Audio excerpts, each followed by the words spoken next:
Buddy, Royal Alliance UK. I'm not solo, but it is just me for the moment. I'm just waiting for everyone else to join us, so we're not getting started yet. So for the moment, you've just got me, and we've just got chatting. Terry Perry asks, how can we even sign Bradley Chubb yet? Like Tyreek Hill, if he is released outright now, then you can technically sign them because they are street free agents. If you have a deal which expires at the end of this year, then your deal hasn't expired until the end of the league year. If you're cut with time remaining on your contract, you're cut on the day you're cut. Therefore, unless Bradley Chubb is designated a June 1 cut, then he's available now, I think. I believe. Tyreek Hill is available to sign today. Now, obviously, he's injured, so no one's going to do that. But it highlights what can be done here. The insiders have said that Tyreek Hill is available to be signed, and so therefore I assume the same is true of Bradley Chubb. Would be a really, really nice signing for the Lions if we can do that. You know, it was worth a first-round pick not that long ago. So yeah, I would be very, very keen. I am not convinced that Ash is actually awake. So we'll see if he is or not. I have tried to raise him. I will send him a message on WhatsApp and see if we can get him on. It looks like Anthony Fitzpatrick is going to be in the building in just a second.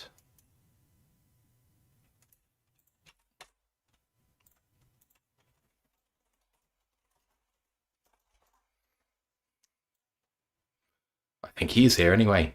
But yeah, we are going to be doing draft prospects from now until the draft, with some wrinkles in between from here and there. So if you have some prospects you want us to look at in particular, we'd love your suggestions.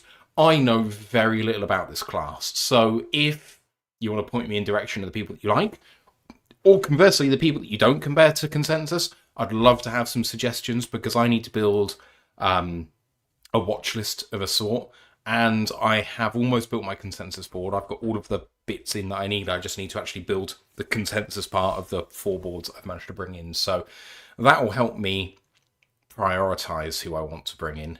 But yeah. Terry says, hey Matt, how are you? If we sign Chubb, can help Hutchinson and give us a real pass rush. I think, without trying to overcorrect, that the way that both Philly and Seattle have done things on their defensive line by almost being overstocked at that position is the right thing to do. You need to rotate those guys. They're best when they're absolutely fresh, especially when they're going against a tiring offensive line because they can't switch in and out as easily. So if we've got 4 edge rushers, that's great. I will take 2. As Antler's in the building. Hey, doing, man? I'm good. How are you? Yeah, not too shabby. I'm trying to get Ash. Oh, Ash is on his phone, according to Discord. So that's good. Yeah, good. Pinky or Bobber says, would Chubb fit in our scheme? I hate our scheme, but we don't seem like we would change it. I don't think that Chubb is a natural fit for our scheme, but frankly, I will take it. He's a lot better than what we've had in the past. Would you take Chubb?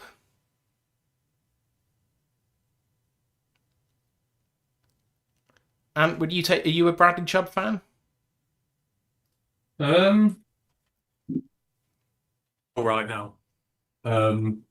I mean, obviously, a ton of productivity recently. I guess it all comes down to money and stuff like that, but potentially a good value pick if you're only going to pay him sort of 2 to 3 million more than you'd pay sort of an Al Qadim Mohammed or something like that, then I'd take him in a heartbeat instead of bringing AQM back. So, yeah, it all depends. But I think there's still a lot left in the tank for him. What is he, 29, 30? I don't think he's particularly old, is he? I think he's 29, yeah. So still got age there with him. Obviously, you're not going to have to spend any draft capital on him now. It's just the money aspect of it. But this is his age 30 season. He turns 30 in June. Still pretty young then. Still a few years left in the tank there. So Yeah, I'd certainly, it's something you take a look at and you see what you can do. I think that if you could get, I think Chubb, in his pedigree and the amount of offers that he'll get, I think you're looking at a 2-year deal rather than a one. And I think that you're looking for effectively a 2-year deal which has an option after year one. So I think I'd be looking at something like 2 years, 30 million, with year one having about 10 million of that, and then year two having 20 million of that, with 10 million savable and 10 million dead. So that creates like a legitimate decision where effectively Chubb will get 1 for 20 if you don't keep him, or he'll get 2 for 30 if you do. And if he produces really well in his age 30 year, you've basically got a bargain in year two. I think it kind of works. 15 million seems about right for him at his age. He's got a bit of an injury history, so he'll fit right in. But he's been a bit healthier of late, and I don't think Miami really wanted to let him go. I wouldn't be surprised to see him kind of go back. They just didn't want to bring him back on 35 million APY, which is what his cap number was. Yeah, anyway. Ash is in the building. How you doing, man? I'm doing okay. Bit tired from work over the weekend because it was just manic in Birmingham, but at the same time, it's the most wonderful time of the draft season, finally. Brent DeWitt says, have a great show, folks. Just listening today, unfortunately, from the ER again. Really sorry to hear that, Brent. Hope you're okay. Yeah, always hate to hear that. Thank you to everyone for tuning in. Really, really appreciate you guys. I'm going to press record on the episode and then say hello again. And how many prospects are you going to go through today? I've got 3. Cool. Okay. In which case, I'll have you going first because me and Ash both have 2 respectively. So that kind of puts everything in the sort of... There's still equilibrium there if you're first and last. Cool. All right, let's do this. Recording in progress. Welcome to another edition of the Roar of the Lions UK podcast, episode 396. That's no cheat code, baby. That's just you. My name's Matthew Turner alongside Anthony Fitzpatrick and Ashley Soden. How you doing, boys? Doing good. Doing good as well, yeah. We are here for the first of our NFL Draft Scouting reports. We will be here each and every single week, and maybe more than once a week, previewing NFL Draft prospects all the way down to the draft. Of course, the Combine starts next week, and we'll finish up the week afterwards. We won't do a preview of the Combine, but we will recap everything that happened the episode after all of it's done and dusted. We will, of course, be keeping our eyes glued to it for all the good it will do for trying to work out who's good and bad in this draft. It is still interesting telly. And then, of course, as we get closer to the day itself, we'll be starting to do some mock drafts. We have got some fresh new content in the form of Poole Walker. He is going to be doing some NFL draft articles. So if you want to have a look at what someone else in the Roar of the Lions stable thinks about prospects, then you can see that on the website. And we might be bringing him onto the show as well, which will be great, especially with all of his college knowledge, even if he is quacking mad when it comes to being a college football fan. So, really exciting stuff coming down the track. You guys know what we're going to say about all of our preambles, so I will be brief. Our Discord channel is the place to be. It's a great place all year round, just as a active community of really nice people who all mostly just happen to be Lions fans, and the link is in the live chat right now. We'd love to see you there. College Football Podcast, and made its triumphant return. What are you talking about this week? It's previewing the Combine list this week and who's going to that, who needs a good Combine, who needs a, who stock can fall, all that sort of stuff. It's all Combine related really this week. So yeah, that's going to be our main focus. Love it. Love it. Can't wait to listen to it. Please do like this episode, sub to the podcast. You guys know what to do on that front. And Twitch affiliated, YouTube monetized, tip jar down below, all that good stuff. One piece of news this week, but first, It's our dear departed colleague Stephen Collins' funeral tomorrow. His fundraiser is still live. I am minded to close it at the end of tomorrow, just so that I can actually give the pot to his wife to use in the best way she sees fit. So the link is actually pinned in YouTube. I don't want anyone to give if they can't afford it. That's not what we're about. But if anyone is minded to do so, link will be in the live chat now. It's also in the audio description of the podcast. So if you're listening to this and it's before the end of Tuesday, it will still be open. Thank you in advance. Lions offensive coordinator Drew Petzing has a lot of time on his hands, apparently, because Pride of Detroit had a remarkable pull by getting him on the show fairly briefly for about half an hour or so. But the insight was, I would say, quite interesting. And actually, he was a little bit guarded, boys, at the start, talking about scheme and that sort of thing, saying he didn't want to betray too much. And then he actually started talking about it quite a lot, which surprised me. In terms of our team, actions will speak louder than words. Not trying to preempt Ant too much on this point. Having said that, the strength of your character is something which really matters to the team. It shines through from Sheila all the way down to the cleaners at Ford Field. You need to be part of that mentality. And I think, boys, the first observation I had about it is that he seems like he's going to fit like a glove. The product will be the product on the field at the end of the day. But sometimes you get a feeling as to whether someone's going to be a good fit in the building. And I think that's the one really big takeaway I had. I don't know how you feel on it. Yeah, I felt very much the same. Like, I was watching it on the way home from work, because unfortunately I was working when I was asking it. And yeah, I completely agree. He started off a bit, not cold, but like a bit hesitant, as you said. But as he warmed up and he saw that, yeah, Jeremy Eric were not trying to trip him up or not trying to get him to say anything. He warmed up, obviously, the question that Eric teasingly asked him about, what route she thinks better, a Texas route or a wheel route, obviously starting the whole thing with that. And the way he answered that was great. My only drawback to it was that they heavily abridged my question. My question was quite a lot longer than that, because I pointed out that he's been abroad before. He was obviously with Minnesota in 2017 when they beat the Browns at Twickenham. So I used that as an in to say, obviously we're playing there this year. Where do you want to play? And his answer, again, great. So outside the box, not what I was expecting. I was expecting him to say one of the placements there, but in the mountains, because it's where you play physical football. And I was like, you know what? Hell yeah. That is So I very much enjoyed it. And yeah, I'm looking forward to seeing more of him. I know obviously Jeff Risdon knows a lot more about him because he was at Browns, and you could kind of see some of the stuff that Riz was saying about him coming out. The fact that he was known as the practical joker in the squad in Cleveland, that very much came across with, again, how he answered the Will versus Texas route question and that.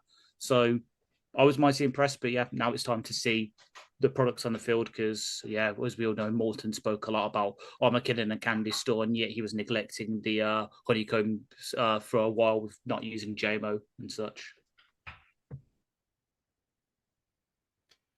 And did you feel particularly strongly about Drew Petzing? I know that you're someone who's like, it's enough talk, let's see the action. But especially at this time of year, the talk is what we have to talk about right now. Like, it's all we have. Did you like him? I don't really care. I know it sounds so blasé, but you know, these guys, they're all just, they speak in coach speak, they say what they do what they do, fine. I don't really get that attached to these coaches or that. It was the same last year with, you know, Morton. I didn't really care last year when Morton came in and said, he's like, just go out there, do it, and I'll judge you on what you do. If you speak great, fine, whatever. But I'm at the point now where I've had enough speak shit over this rebuild, and it's like, you know, just go out there and do it. I don't really care otherwise. Leave that for people who do care. Fair enough. I guess all I would say is I kind of don't want a mediocre product on the field to be a cancer off it.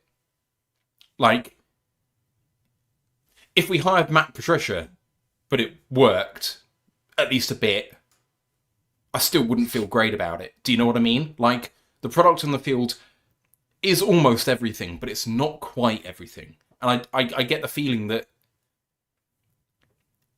he's checked the box of being someone who has embraced, at least outwardly, what this team appears to be about.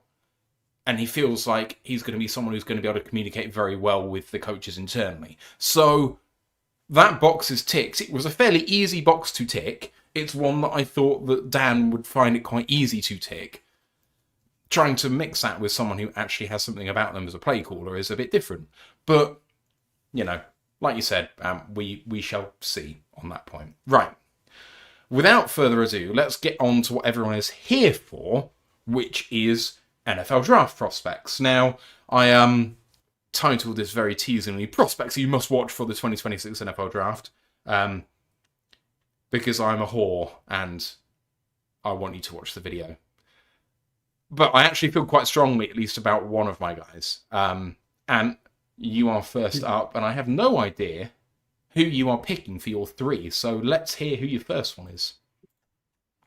I know that I've got three and it does it out, but I'm just finishing some notes and bits off. Is one of you all right to pop first, and I'll find some way to figure it out? No, that's fine. I'm very happy to do that. Or Ash, do you want to go first? I don't mind. I'm able to go first if you need me to, whatever. Crack on. Yeah, do. Fine. So I'll start with my offensive guy, and it's a name that I think has risen up in sort of circles over the past year, because obviously he plays for the team that won the Natty, so he's kind of sprung to everyone's mind there. I'm talking about the Indiana running back Roman Hemby. He wears number 1 for them, so he's going to have to agree a deal with JMO if he comes here, or, you know, pick another number. But hey-ho, he's 6 foot, 210 pounds, 23-year-old redshirt senior.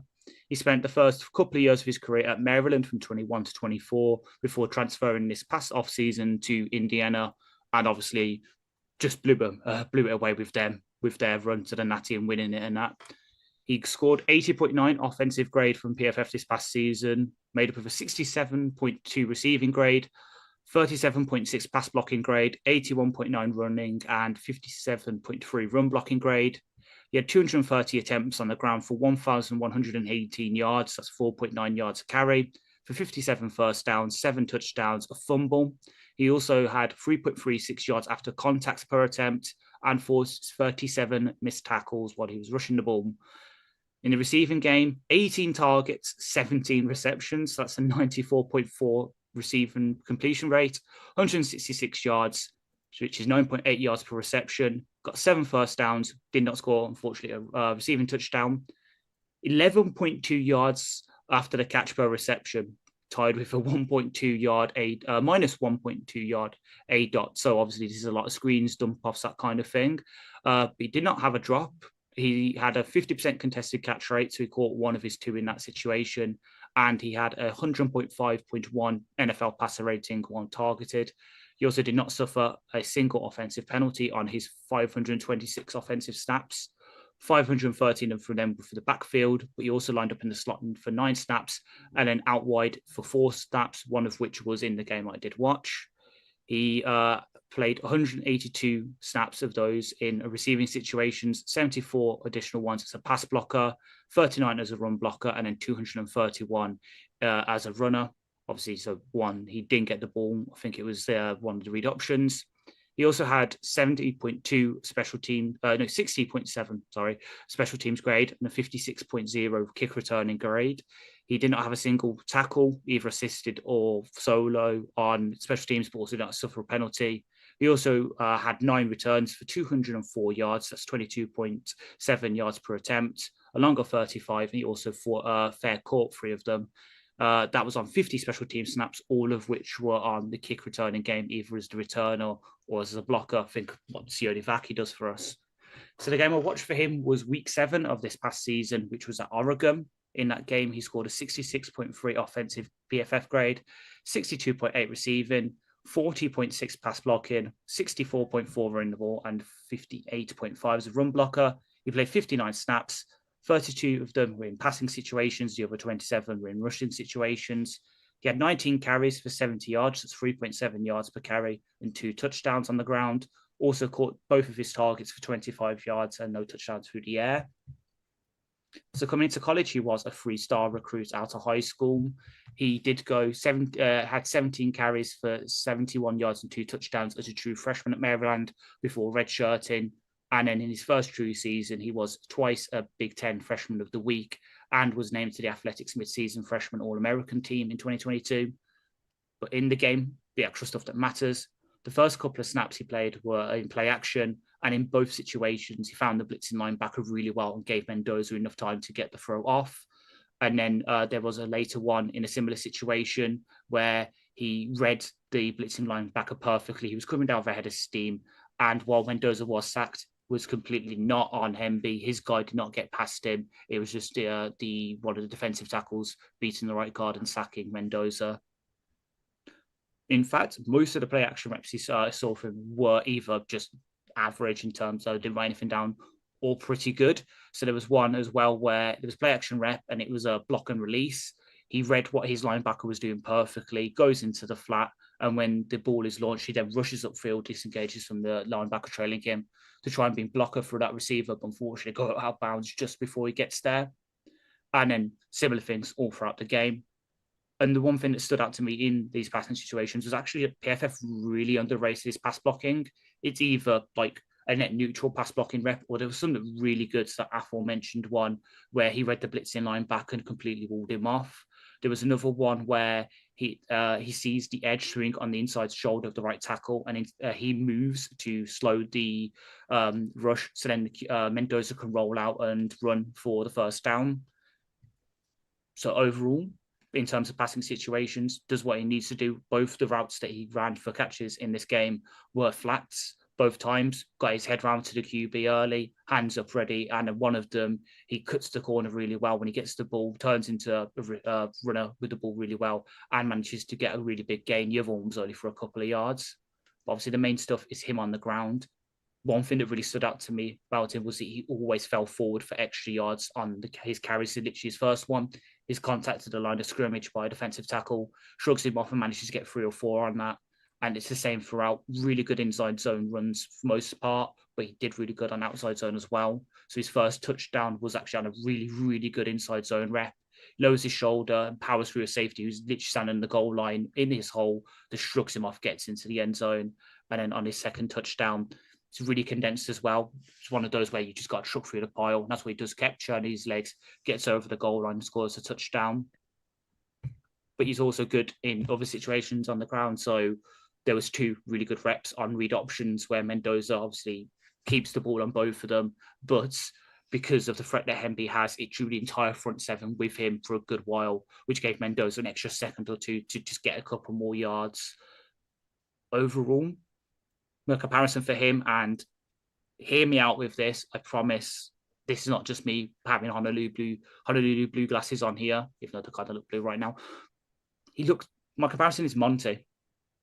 Very similar running styles to me, and also very similar output in what they can offer for a team. Consistently gets you 3 to 4 yards, fights through contact to get extra yards, can churn through the pile, and while not being a dynamic receiver in the same way that Gibbs or Christian McCaffrey are, he does enough in the receiving game to be a factor. Teams have to take account for him in that. And when he gets the ball in his hands, he's able to catch it. Only one drop this season, really. Always gets his head around. He's able to get yards after the catch as well. So that's why it stood out to me. And obviously, if it does come here, he would step into running back 3 role initially. And then if Monty does move on, he could slot into that Monty running back 2 role of being the hammer, getting 10 to 15 carries a game to keep Gibbs fresh, can do stuff in the passing game. But he also offers a bit of special teams usage as well with what he's done for the kick return game in Indiana. And because he's got experience there, he could also become, if people want to move on from Varkey, he could slot into that role of being a power runner who does the kick return stuff as well. So currently he is the number 9 ranked running back and 185th overall prospect on Mock Draft database, which puts him at a high 6th round pick. I would have him ranked higher than that, with him being a high round 4 prospect at early day 3, who, to be honest, would not be surprised if a team late day 2, they needed a running back, especially one that has a bit of power. If someone values his ability just to consistently get those 3 to 4 yards, keep teams on track, would not be surprised if it's picked late day 2, to be honest. I have nothing to add on Roman Hemby, if I'm frank. Do you have any thoughts about him? Yeah, he's had a really good year. I actually did the live watch along for that Oregon game when they played one another, and he's right. He is such an impactful player. He has been for that team. Obviously, it was a three-headed monster there. He started in the rotation to start with, but then he kind of took it over. Very powerful runner. Great after contact, great at getting those hard yards. Like the yards per carry on average are not like the greatest, like your number you'll ever see, but they're the hard, dirty yards. And I remember the game against Ohio State in the championship game, and that Oregon game. That was like their signature first win away from home. Like, to say that, yeah, they're really here after that first year. And he just grits out all those dirty yards and keeps the chains moving and does what you need of him. He was a big time transfer in as well. He lived up to his reputation. He's absolutely going to work at the next level here. The size, the frame, the running, it's, put him behind a good line. He'll get you a lot of yards. He's very impressive, as having watched that Indiana team a lot this year. Both him and Kalen Black were superb all year long. All right, time for me to go, unless, Ant, you are ready with your first one? You can if you want. All right. I have to apologise to Ant for both of mine. One was just someone I consistently picked on mock drafts, and then I found out that he loved him. And the other one is just someone I've been interested in, because Ant has been talking about how much he wants to draft him, and that's what got me intrigued. So if you picked either of these people, Ant, I humbly apologise in advance, as I write the name down in here. The first one is the one I like the most. Tight end Tanner Koziol of Houston. He is a very interesting cat at tight end in a position that I think maybe needs low-key some of the most reinforcement on the entire team. When does Samuel Laporta come back? When does Brock Wright come back? Who's tight end 3? Is Brock Wright even good? Remember who's saying that? As Brock Wright's biggest fan. Is Samuel Laporta going to be the same guy when he comes back from this injury? Tight end might low-key be something we need to prioritise a bit more than what we are doing at the moment. So that's one of the reasons why I wanted to go with this position in the first place. So Tanner of Houston, number 9, a verified 6'0", 6'4", so that's 6'6" and 4/12. 245 pounds. Again, that's verified. That was at the Senior Bowl. He has a PFF grade this year of 78.9. He was at Ball State before that for the last 3 years. At Ball State, he had PFF grades of 65.3, 59.9, and then broke out in 2024 with a grade of 87.9. In that 3-year career at Ball State, he had 163 receptions for 1,507 yards at 9.2 yards a catch and 18 touchdowns. After that breakout, he took the step up to Houston, and he did not disappoint. 74 catches for 727 yards, 9.8 yards a catch, and 6 touchdowns. So that kind of tracks with the number of touchdowns, 6 per year there or thereabouts. But he was someone who was basically just a catcher at Ball State. They didn't ask him to basically do any blocking whatsoever. At Houston, he was asked to be on the field slightly less. He was basically on the field for Ball State 100% of the time. At Houston, it was about 75% of the time. But they asked him to block significantly more. And yet you saw his number of catches be almost half what he had in his Ball State career.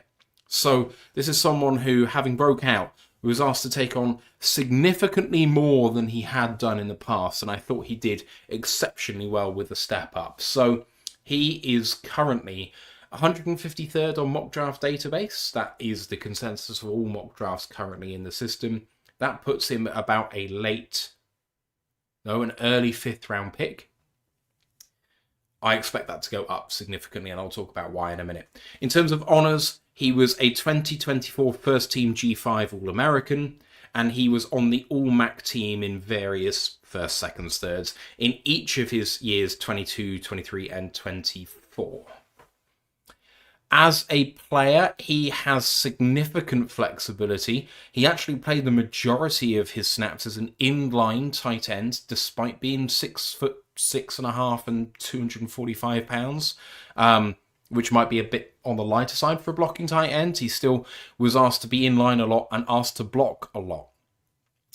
He played 472 snaps in line, 300 in the slot, 45 wide, 39 in the backfield. And in the backfield, he was often an H-back, either in the king or the queen formation, which is something I learnt about watching Tanner Koziol, because I was not aware of that being a thing in the past. Specifically refers to the quarterback being in shotgun or pistol, and king or queen refers to the side of the quarterback. He is either left or right, and a running back is also behind the quarterback. So 3-back set, and he's just offset one side or the other. The game I watched was the game, and I didn't want to pain Ryan here, but I was going to, at Arizona State in week 8. A big win for Houston, by the way, 24-16, but only after Arizona State had a big rally in the fourth quarter after being blown away, basically, by Houston. Tanner in this game had a PFF grade of 77.9. I don't understand why it was so low. He went 7 catches for 100 yards and a touchdown. I will keep this brief. He was used a lot in motion, showing off his ability to make some moves at his height. Often in line, he would then be moving across formation. Sometimes that would be into the slot. Sometimes the ball would be snapped as he was in motion. He'd turn into the lead blocker for the running back. That happened a significant amount more than I thought it was going to. He'd then sometimes just be the guy who was lining up at the wide positions in the X or in the slot on either side. It didn't really seem to matter to him. So yeah, he was used a lot as a lead blocker for the running back. He was used a lot in 3-by-1 sets where the running back would then try and go behind the 3, and he would be the guy furthest ahead in the formation in screen pass sets, or it would be 3-by-1 where it'd be a wide receiver screen. He'd also be a blocker in those sets. I feel like I'm describing someone who's initially a blocker as a tight end. This is someone who has a reputation of being a receiving specialist at the NFL level, which I am going to try and dispel, because I do not believe that is the case. But he is regarded as a receiving specialist. On the receiving side of things, he showed a variety of routes. Some were very simple. He ran a lot of 5-yard curls, a lot of 5-yard outs, but he displayed some impressive guile and coordination for someone that tall. He looks a bit lanky when you see him because, at 6'6.5", you kind of like to see a little bit more weight on him. He does look a little bit light, but when it came to the receiving ability, I think that really, really helped him. His get off the line is really good. One of the things that was really beautiful is he did 2 double moves in this game, and both worked. One was from the right-hand slot. He ran a 5-yard out, and then he was getting towards the sideline. He turned it upfield, and on third down, that gave a really good conversion. And then the other one was actually a touchdown in the red zone. He was in the slot, and he ran just a basic double move. So it was just head for the end zone very straight, and then kind of feign as if you were going to do some sort of 5-yard out. I think he was about 7 yards out. So 5 yards out, he would have been 2 yards away from the end zone, and then turns it upfield. Nice toe tap at the back of the end zone. High point catch. Beautiful. Can't do any better. So how light he is on his feet as a receiver is very impressive. He had nuance to his route running. Head fakes maybe could do with a little bit more, but just the smoothness of his get off, his ability to run in one direction, then turn things upfield. He had a really good feel for when exactly that was going to make sense and how that was going to work, and he fooled people quite easily. When it came to contested catches with someone of his size, it was very, very good. There was one where he just ran a slot fade and just absolutely bodied the cornerback. I mean, it was like watching a basketball player out there, boxed out. I mean, it wasn't really fair on the cornerback, who I think was maybe 5'10". He's got 6.5 inches on the bloke. It's unfortunate, but you still got to go out there and make the catch. And I thought he did a really, really impressive job in that as a receiver. I'm going to have a look quickly at his receiving grades just in here. High receiving grades, 87.3 on the season, 89.4 on the season the year before. In terms of drops, only 2 on last season, 2.6%. Contested catches, 20 of 27, 74% contested catch rate at that level. Absolutely incredible. One other thing about his receiving ability is maybe you'd think that someone who's that big wouldn't necessarily be the best yak guy, but because he's light on his feet and because he's quite agile, when he's running those 5-yard curls, his ability to come back to the ball to make the catch and be able to swing and turn upfield means he's actually a bit of a weapon when it comes to yak. Now, he's not got great breakaway speed, he's not a burner, but pretty much every single catch, he was getting an extra 3, an extra 4 here and there. And actually, when he does get contacted, he's going to bloody well bring you with him. On one of the catches, it took 3 people to get him down. This guy can take a hit. He stood up and took a huge hit, managed to carry on. It took 3 to get him down, and only after he got another 4 or 5 yards after eating a huge hit at someone of his size, you can imagine it would wind him, especially given that he's a bit lanky. So, as a receiver, what can he improve on? Variety of route tree would be great. He displayed a lot more than I thought he was going to, which is fantastic. I think that he could maybe be a touch more explosive. I'd like to see him get out of those blocks. Sometimes it's smooth, but it's not as urgent as it could be. Otherwise, I think he's a great hands catcher. I don't see too much that he could do there. I didn't see a lot of him going up against press man, and I do wonder at his size and at the fact that he hasn't got a particularly low centre of gravity, whether someone who's a bit stockier might give him trouble, but he's still 245 pounds. Pretty much everyone who's going to be going up against on the outside, he's going to be bigger than.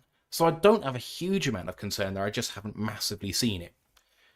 So receiving-wise, I'm fairly happy with this guy. When it comes to blocking, all I've heard is improvement to be had, can't get quite low enough, pad level's a bit of an issue, technique, hand-wise, is not fantastic. This Arizona State game, he was asked to block the most of any game this season. 46 running block reps, which is frankly insane.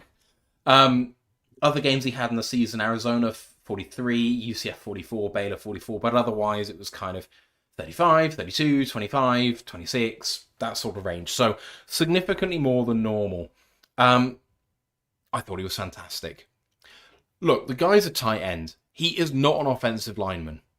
So you have to temper your expectations somewhat. He's almost 6'7". We have a go at offensive linemen who are that tall about pad level. He's not someone who has been trained to block every minute of every day because he's a bloody tight end. As a lead blocker, especially when he's in motion, but going straight through the formation, through the A's and B gaps, he was creating space. Like, he was causing fear to be in the hearts of some of the defensive linemen he was up against. I was really excited to watch him run block. I thought he did very, very well. In line as a tight end, they trusted him to block one-on-one against some of Arizona State's defensive ends. He did not lose a rep. Like, he did not have some clear wins in there, but he had some wins. When he was up against some of the linebackers, he made them look stupid. He pancakes a linebacker, he pancakes a cornerback in this game. But when he was up against defensive ends, he didn't have a clear loss, even when he was completely on his own. When it comes to doing things like chips and then going out and being a receiver, didn't seem to disrupt his flow whatsoever, which I thought was really, really good. And then when it came to doing the blocking when he's lined out wide as a kind of wide receiver-y type thing, so on the edge, when you're holding something or if it's screen passes, I thought he was fantastic. He gets to his assignments and he makes a nuisance of himself. And frankly, that's all you can ask. Is he Sam Laporta at blocking? Not yet. Ball State, for 3 years, he wasn't asked to block at all. Like, not at all. He was primarily a receiver. He was basically a big big wide receiver. The first time he was actually asked to do it, I don't think he looks out of place. Can there be improvement? Can he get a little bit lower? Yes, but his pad level was not a big no-no for me. And I actually think that his blocking got a bit better as the season went on. So I am here for Tanakoziol as a potential tight end one of the future. I really think that highly about him. Going to take a little bit of development, a little bit of refinement in what it takes to be an NFL player, which by what I mean by that is in terms of things like consistently being where you're asked to be every single rep at the exact right depth. That sort of thing that JMO really struggled with. I think that's that sort of level of professionalism which you're going to have to drill into him. But he's got all of the traits that you want in an NFL tight end, and the guy is a dog. Like, he loves the fight. You can just tell that he wants this so badly. So I am fired up for Tanner Koziol. Apparently, consensus-wise, is a 5th rounder. I have him as a mid-second round pick. And I do not think I'm going to be alone when it comes to draft time, that his stock's going to improve. And I know you're a massive fan of his as well. I'd love to hear your thoughts. Yeah, he is. He's tremendous. I remember the very first watch along I did this year, the college one, was Houston playing Colorado. I think it was week 3 of this year, and it was the first chance I got to have a look at him at the Power 5 level, and he was tremendous. Like, Colorado put so much pressure on that Houston offensive line. They had something crazy like 35 pressures in the game. They had to bring Koziel inside as an extra lineman to help pass block. I would doubt he's pass blocked more this season than he did then. And he was really good as a pass blocker. They say they were bringing extra men up. He was dealing with the big defensive end, Florentine, something like that. He was dealing with him, had good success against him. Kind of stopped the bleeding as it was per se, and then they were just sort of moving him out the formation late on as in his receiving threat. He had like 4 catches for 40 yards, something like that. Just kept moving the chains. Just would sneak out of the back. He would sneak out of his little position, find nice gap in coverage, and he's great after the catch because it's so hard to bring him down. He was great in run blocking. They ran like 250 yards on the day because they had to start running it more because they were struggling to throw it at times. His run blocking was tremendous. And so he moved the chains well. He looked like he'd been there for 3 years, and that was his 3rd game, and I'm pretty sure it was the first Power 5 game he'll have played because they were playing their non-cons before that. They played STF Austin and Rice. And let me just tell you about... Yeah, there you go. So it's Group of 5 and FCS. So let me tell you about what you just asserted as well. He had 10 pass blocking reps in that game, joint most of the season. He also had 10 against West Virginia in week 10. Yeah. It was his highest pass blocking grade of the season. The other time he had his highest pass blocking grade of the season was when he also had 10 reps pass blocking against West Virginia.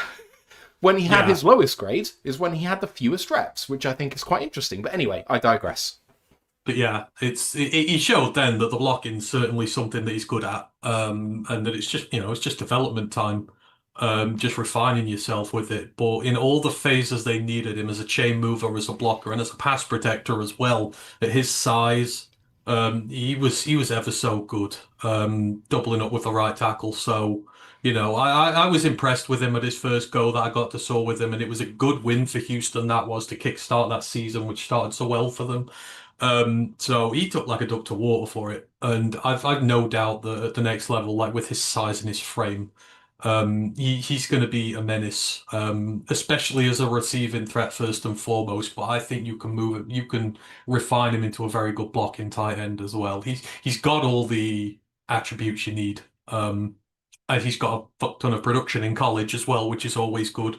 And again, I love prospects who move from the Group of 5 to the Power 5 and show they can take the step up in competition because it fares better for when they come to the NFL. That they'll be able to deal with a step up in competition and carry on developing. It's huge for me, that is. So yeah, I in what is a completely shite tight end class, he's like a little ray of sunlight in it. He could very well be the best out of every tight end in this draft when their careers are said and done. I firmly believe it. Just to highlight the point on pass blocking, 75 pass blocking reps this season.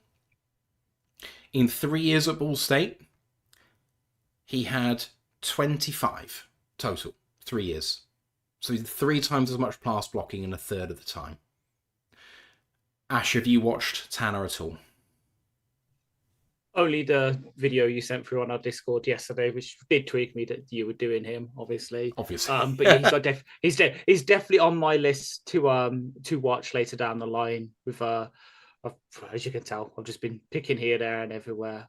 I did spend a good 2 days trying to find Cole Louis and Jaden Duggar film because I still don't have it on Caddies. So that's probably why I'm so behind, because I spent doing that.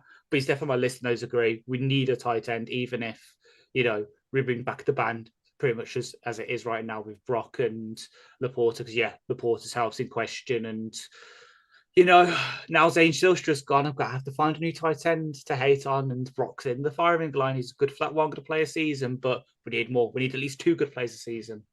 Well, if Drew Pretting does bring the 13 personnel to the Lions, we need 3 functional tight ends. Well, frankly, we need 4 functional tight ends if we're going to make 13 personnel work. But anyway. Yeah. 14 personnel, let's go. Yeah. No wide receivers at all. Sorry. No, am I right? No. What about 14 personnel, you need 1 wide receiver. One. Oh. I'm in. Because you have no running back. Yeah. Okay. 04 Even personnel. triple option uses a wide receiver. I want a 6th offensive lineman and 4 tight ends. Please. I want it. Okay, and it is now. Even a staunch traditionalist like me with that finds that idea revolting of not having a single wide receiver on the field. Or running back. That is terrible. Can you at least put like a fullback in or something just to make it more palatable? Like, That's one of the tight ends. I'll have a receiving fullback. Oh, so you'll get a Lee McNeil and you'll be happy. Yes, I will be very happy. Yes. You're just playing for the crowd there, aren't you? I am. I'm shameless. I'm a whore. Anyway, and it is your time. It is my. Oh God! All right, see you all. I'm off up. Yeah, it is my time, is it? So yeah, I'm the one who's got 3 here, but I guess I do this shit all year round, so I would be surprised if I didn't at this point. But yeah, I've got all defensive guys here, and as you know, with me with my prospects, a lot of them are my ride or dies who I've been with for years. I'll start with the one that I've not been with for as long as the other 2, like the others literally 4 years. But I absolutely love this kid to death. And in terms of you wanting to find a player and a human being who represents what Detroit wants more than anybody else in this draft, you're really going to struggle to find him. And this is completely not a nod to all the HBCU stuff I do over the years. But E40 is first for mine. Eric Hunter, he is the linebacker of the Morgan State Bears, who is coming to the draft this year. He is 6'4", 220 pounds, vastly experienced kid, just coming off his 5th year. He had an injury last year, which sidelined him for most of it. So he's had pretty much 4 years as a starter. 45 games, 298 total tackles. That's second most in that team's history. 35 tackles for a loss, 10.5 sacks, 3 interceptions, 12 passes defended, 7 forced fumbles, and a fumble recovery. This is the heart and soul of this Bears team coming to the draft. He has been a team captain there for multiple years now. He is the overall defensive leader. This is the guy that every single person rallies to. He's been twice a first team All-MEAC player. He's an FCS All-American. He is a HBCU All-American. Whatever type of American he can be at this point, he has been. And what really gives me a lot of hope about him at the next level, it's the leadership aspect of this. We're going to need linebackers in this upcoming draft. We're going to need linebackers to fill the depth chart up. We're going to need a new coverage linebacker going forward. Someone who can contribute a lot on special teams to start with, who can work his way through the system as the team develops. And his team's been amazing at developing its linebackers. But it's his leadership. He has been a Bear for life. He's not just representing Morgan State football, he's representing HBCU football in general. He has had a lot of offers for him to leave that program and to move on. He's been one of the best FCS linebackers now for the last 2 or 3 years. He stayed as a leader going to a program. It was the only program in Division One that gave him an offer coming out of high school. He was not highly recruited at all. The ability to go there to serve the team that gave him the opportunity to stay there and repay that faith with them. For me, that is the leadership I want to see from guys I'm bringing in, because the Lions value leadership highly. Like I said, you've got the team captain-esque bit in there, but it's also is bringing forward of HBCU football. This is so much more than your regular leadership role. Again, no guys to the combine this year, despite there been lots of talent around from that point. And despite the fact of him having NFL aspirations, he has stayed there his entire career. He's like, no, I'm going to do this the hard way. I'm not going to take the easy route and transfer up to the FBS. I'm going to stay there. I am going to lead by example. That's what a true leader there is. As I said, team captain this year, the most important player on defense. He's playing all 6 phases of special teams. Nothing is beneath him as a player. When you get a lot of these team captains who get to their last year, who consider themselves too important to do this work, his mantra is, I'm the first man in there. Nothing is beneath you, whether you're a first aid player or you're a 5th-year player. This work needs to get done, and I'm going to put myself in there. Again, it's the leadership aspect of how he takes that team forward. And as I say, the loyalty to that program. And that melds into his personality as well. I've watched a lot of his interviews and I've watched him talk about it. He lives and breathes football. Like there's nothing else there. It's the exact kind of thing that Dan and Brad look for with their guys. And he's just got this relentless desire to want to improve. And he's never happy with where he's at. They did an interview with him where he got a load of pre-season awards and stuff like, like they do the pre-season awards and bits like that. He's like, I've not done a damn thing to earn these. I don't care about them whatsoever. When he went to the American Bowl a few weeks ago, they said, you're happy to be here representing. He's like, no, I'm here to be drafted. This is not enough for me in terms of what he's done for his team. He's now funneling into his own personal ambition to get through into the NFL. He's done work with Samaritans, physical therapy training outside of it all. He has been a mentor for elementary school kids in his Maryland hometown. Like everything you look for, the green flags in the personality of this guy, the leadership of this guy, just emits right out of him. And, I've not even got onto his football stuff yet. As I mentioned, he's 6'4", 220. Like the frame is unbelievable. Like the thing that sticks out about him most, he is so instinctive with just an electric trigger, especially when it comes to the run defensive part of the game. He loves it. This play that sticks out in my head again and again and again. They were playing Toledo earlier this year. And they're defending their own 2-yard line against a run play. He's up against Anthony Boswell, the Toledo center. He's only a true freshman this year, but he graded out like the 10th best center in the nation. Like he had a freshman season for the ages. He was absolute tremendous, best center in the group of 5 period. And you can see him watching the snap. And you can see him just sort of moving in the end zone, and he jumps this thing, times it absolutely perfectly, uses those long arms he's got. He gets under Boswell and literally throws him backwards onto his back, gets right underneath him, just absolutely throws him like 3 or 4 yards, falls through, takes down the running back who's trying to take a route round the left tackle to get in, and just takes everything out in his path. It's just destructive. And it's all because of that timing on the snap, which just when you watch him play again and again and again, I don't know how he does it. And you listen to him in his interviews, he prides himself on it, like his ability to read quarterback, to listen to his cadence, to get it when he's about to snap the ball.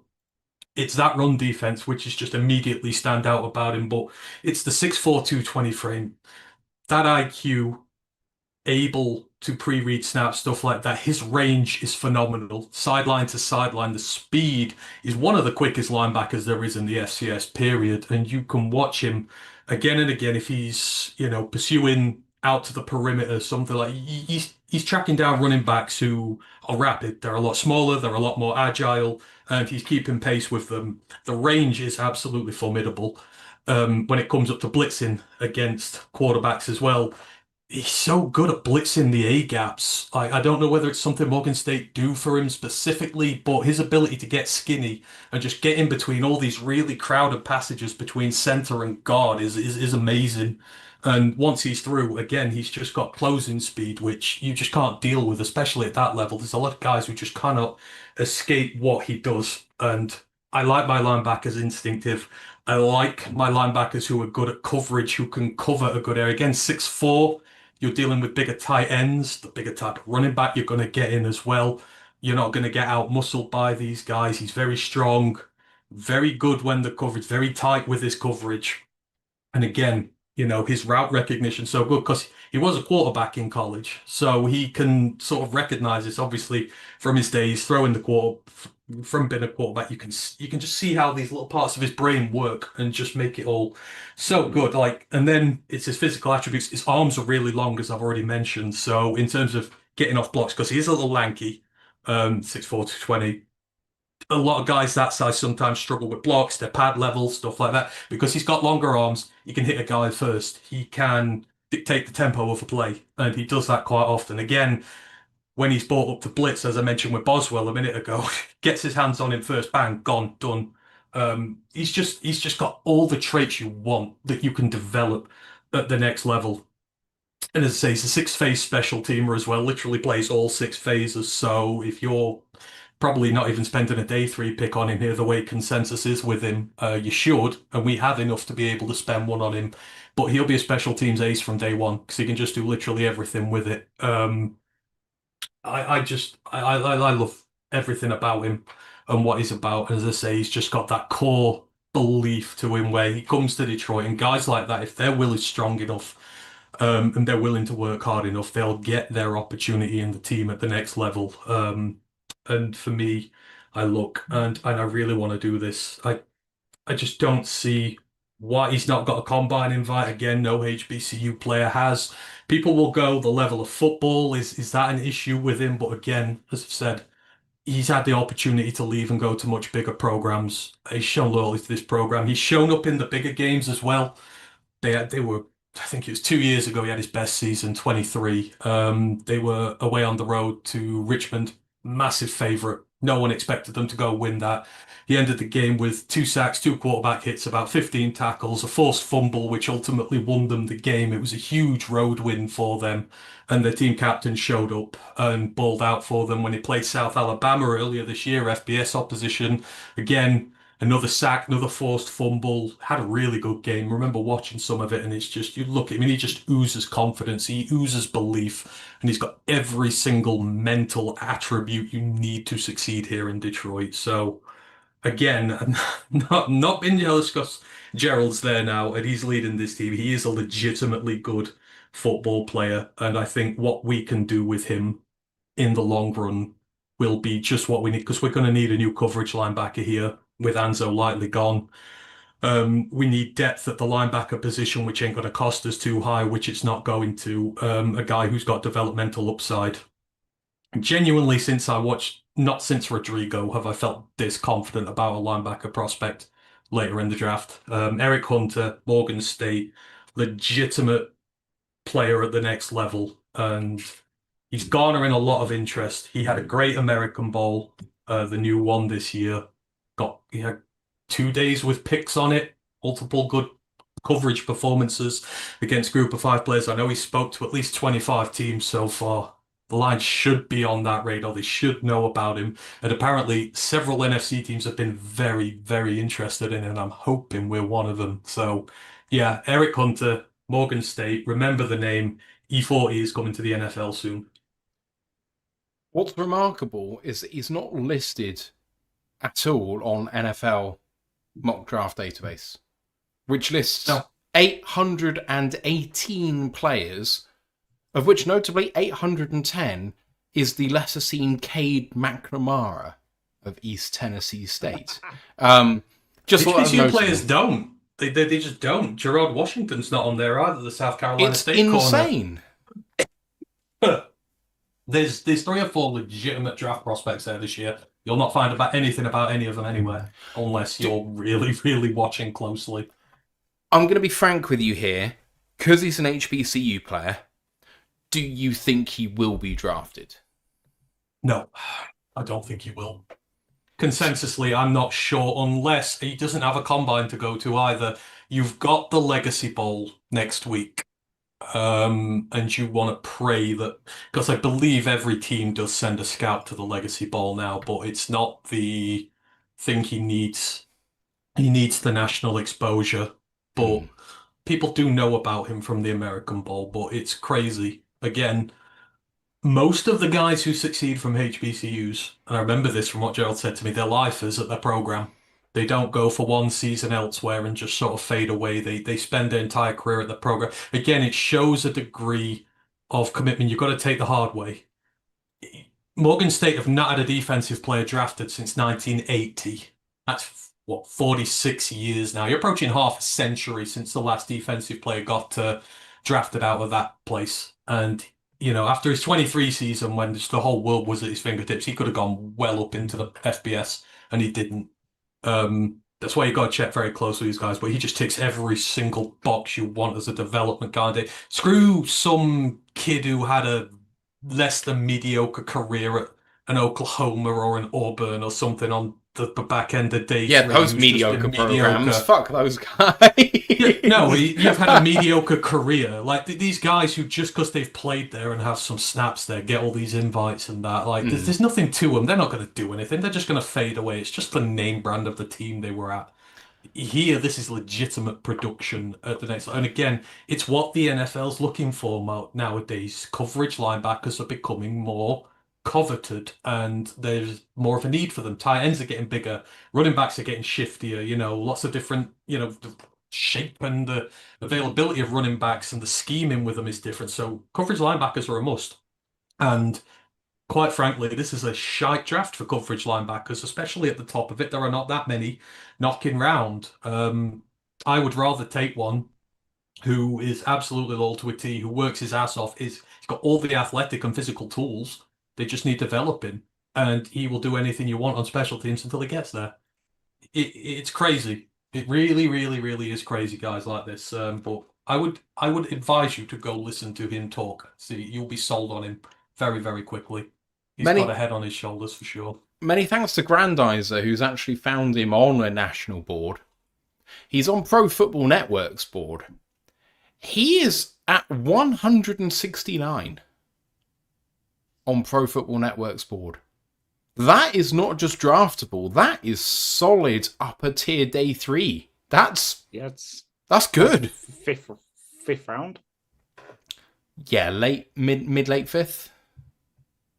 Yeah, something in that realm. That's impressive. Maybe he will get drafted. We never know. So in terms of, because I think someone said who'd they comp him in there. I know Gerald's comp for him is Terrell Bernard. Ooh. So for those who know, the Buffalo, he was only drafted about 3 or 4 years ago. I think he was a 3rd round guy, but in terms of that's his sort of, I wouldn't say ceiling, but that's his sort of skill set. I know Terrell Bernard's got a stack of picks and stuff for Buffalo because he's a coverage guy. I think he's been hurt this year, hasn't he? But that's sort of the sort of player you're looking at. But again, I'm just looking at a mindset and a determination which would outweigh 99% of other prospects. It's rare. So yeah, I hope we're in the States for him. We've got a load of day 3 picks. There is no excuse we cannot go after guys like this and get them in. And again, it's a massive position of need for us, and it's potentially fixing a very big problem for a lot cheaper. So he's 169 ranked, but there's a lot of people around that area, so their consensus rankings actually have a lot of people with a lot of rankings near that. So apparently it's 205 on the board, ranked 160. Again, yeah, but it's what you will look for. You can play big nickel as well if you want to. So you want to do some work with a nickel with him. But yeah, you will develop him as your future will linebacker, and he will be good at it. He'll be great at it. Definitely have a need for it. Ash, I'm going to go out on a limb and say you've not watched a huge amount of Morgan State. Yeah, unfortunately not. But even I can't find that much of their tape. Yeah, so exactly. But the one thing that sticks out to me, all these green flags, at least it probably suggests that you won't overanalyze a Twitter clip of like certain linebackers. Don't know who you're talking about. All right, Ash, time for your next one. So we just spoke about a versatile defender, and I've also got a versatile defender, though one from a much more well-known school. I don't know if you've ever heard of these guys called the University of Texas Longhorns. No. I'm talking no, yeah, they're not that good. But I'm talking about Michael Taffer, the Texas safety. Yeah, horns down, exactly, horns down. Michael Taffer, the Texas safety, wears number 16 for them, 6 foot, 189 pounds. He's also a 22-year-old redshirt senior. He spent all of his career at Texas, though he was supposed to be somewhere else to start with, but we'll get to that in a bit. PFF graded him out at 88.1 on defense this past year, 70.0 run defense, 80.5 tackling, 80.4 pass rushing, 89.4 coverage. He made 47 solo tackles, 21 assisted, and missed only another 7 tackle attempts. That's a 9.3% miss rate. He also made 21 run stops. In coverage, he allowed 12 catches on 18 targets at 66.7% for 100 yards, 8.3 yards per reception, 1 touchdown, 2 interceptions, and a 59.7 NFL passer rating in coverage. When rushing the passer, he had 1 sack and 2 hurries. He also did have 1 penalty this past season. He got all of that on 600 exactly defensive snaps, 255 run defense, 339 in coverage, and 6 as a pass rusher. He played 370 of those snaps as a free safety, 232 in the box, 88 in the slot, 5 as an outside cornerback, and then 5 on the defensive line. All of those were lined up outside the tackle. And he also played a bit of special teams. He had 121 snaps on there, 15 in the punt return game, 34 on the field block unit, 32 in punt coverage, 3 on the kick return unit, and 2 in kick coverage. He had a 69.3 special teams grade, 2 tackles, 1 assisted, no penalties on there as well. So the game I watched for him was this year's opener at Ohio State, where he graded 75.7, 82.8 run defense, 85.2 tackling, 67.1 coverage, played 59 snaps, 36 in run defense, 23 in coverage. He had 5 tackles, a further 3 assisted tackles, and 3 run stops. He was also not targeted once. So coming out of high school, he played both wide receiver and cornerback. He had 60 tackles and 5 interceptions, and as well as 18 catches for 297 yards and 3 touchdowns as a senior in high school. His most notable achievement there, picking off Quinn Ewers twice in the state championship game, which led to him getting some interest from Texas. He initially was committed to Rice, but when he got an offer from Texas to be a walk-on, he instead chose to go there. And prior to the 2022 Alamo Bowl, he was given a full scholarship by Steve Scarlisian. He's also perhaps most well-known everywhere as the player who landed the infamous hit on wide receiver Malcolm Stovall in the playoff game last year versus Arizona State that led to the whole targeting thing. He did suffer a thumb injury in week 8 of this year against Kentucky and missed 2 games, but he still went on to win the Wareham Trophy for outstanding contributions to the community. He was also first team All-SEC and All-American this year, while also being second team All-American last year. Not too much to say about him in the game, unfortunately, because he did line up most of the time at single high, which meant he was out quite a lot of the run plays. And as I said, he was not targeted at all. So unfortunately, there's not a lot too much to say about him. There wasn't, just like a net neutral or hard to determine because you don't know what the defense calls for, blah, blah, blah. But on his first coverage snap of the game, did a great job. So he's in single high. He reads the hot read from the running back coming out in the flat, comes down, takes that away, which forces the QB, I think it's saying, to try and sort of hit it in the turkey hole over him, but in front of the cornerback, and it goes out of bounds for an incompletion. So sort of that ability to read the game, uses athleticism to come down and take away the hot read when the pressures come in the quarterback's face and force the difficult throw for him. He also read a tunnel screen really well from a 2 high alignment, so the split shell coverages, sees the tunnel screen coming, comes down and makes a tackle. Unfortunately, the receiver, because of the blocking, had by that point got about 5-10 yards, but he still makes a tackle as the second guy in. He also took a very good angle from a single high alignment to wrap up a receiver. I think it was Carnell Tate, who knows, getting wide receiver 1 buzz in this draft class, to wrap him up on a catch that he took against the linebacker, sort of simple 10-yard hook, gets the catch, linebacker misses. Taffe's there to wrap it up and stop any more yards after the catch. And then he also does to show the play recognition, he recognized this one play that Arizona State ran 3 times in the game, where they had Jeremiah Smith motion across the formation from the right-hand side to the left-hand side of the formation as outside receiver, which leaves then Carnell Tate in the slot. Taffe reads it all 3 times. The first 2 times, it makes a really good play from it. The first time, Tate tries to block him completely, just drive him out the play. Taffe does not give up a yard at all. The second time, he reads it, directs his cornerback to go outside, moves into the slot again, and lines up over him.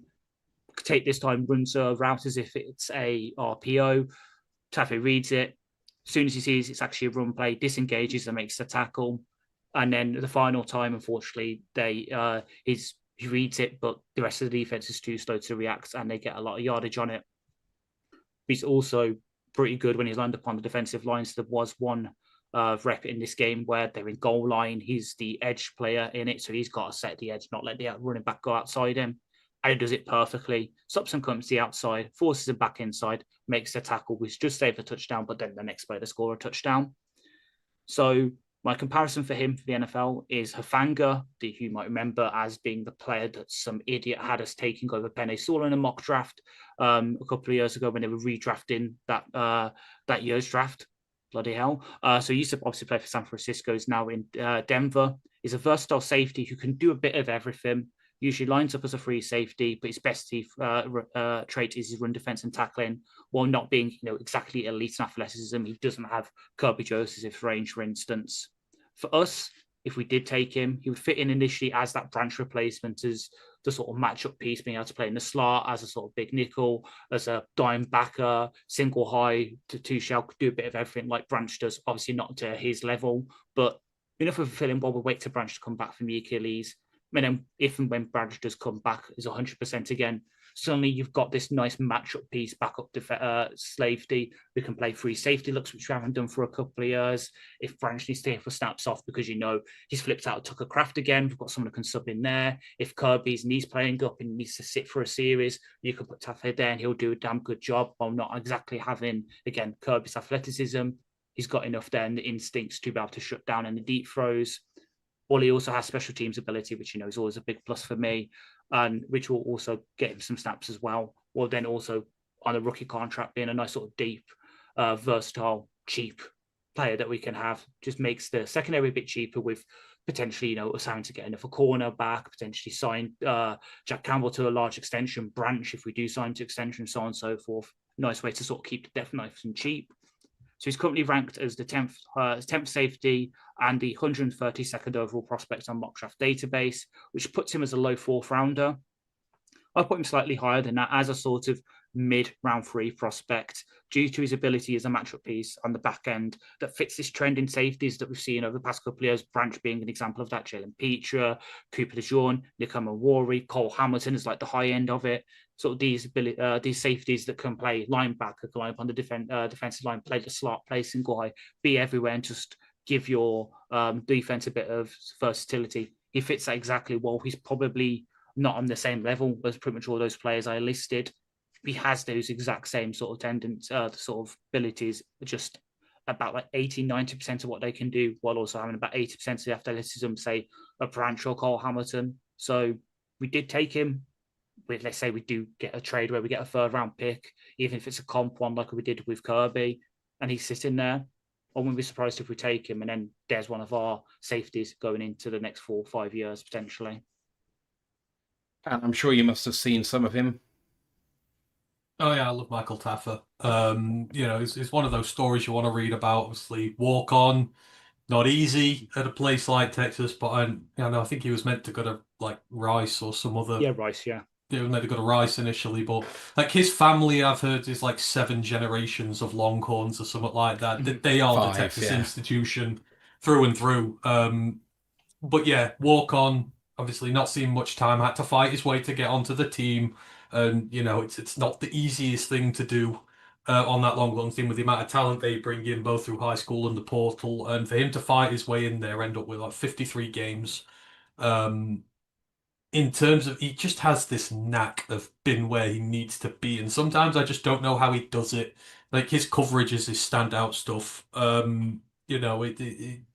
remember there's quite a few plays I can remember of him where he's in the right place at the right time. The positioning's really good. Obviously, he sits, he scans. It's like when we did the Halsey stuff not so long ago. He's just his eyes are always watching the quarterback, always.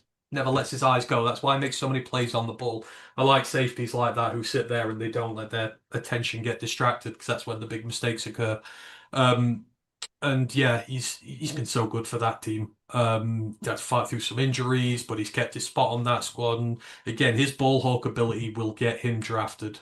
I'm with Ash. I think he'll go day 2, I believe. In that round 3 area. If not, he'll go first thing on day 3.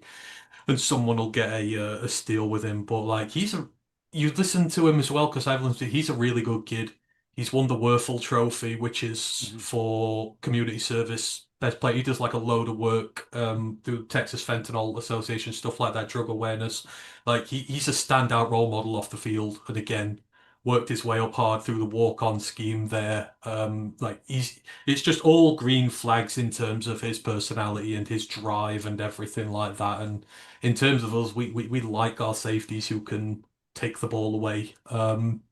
I've no doubt they're looking at one this year, so I would expect his name to be on a board somewhere, and there'd be a lot of nice things said about him in our building. So yeah, he is. I honestly think someone will really like him. I don't think he's going to test off the chart at the combine, which is probably what people just go with the athletic shit and be like, he's probably not going to have the best RAS in the world, although safeties never do. That's an argument we have every single year. They get pinned, but he's got way more than enough upside to be a solid day 2 pick in this draft. And if it's one for us, hell, I'll not say no.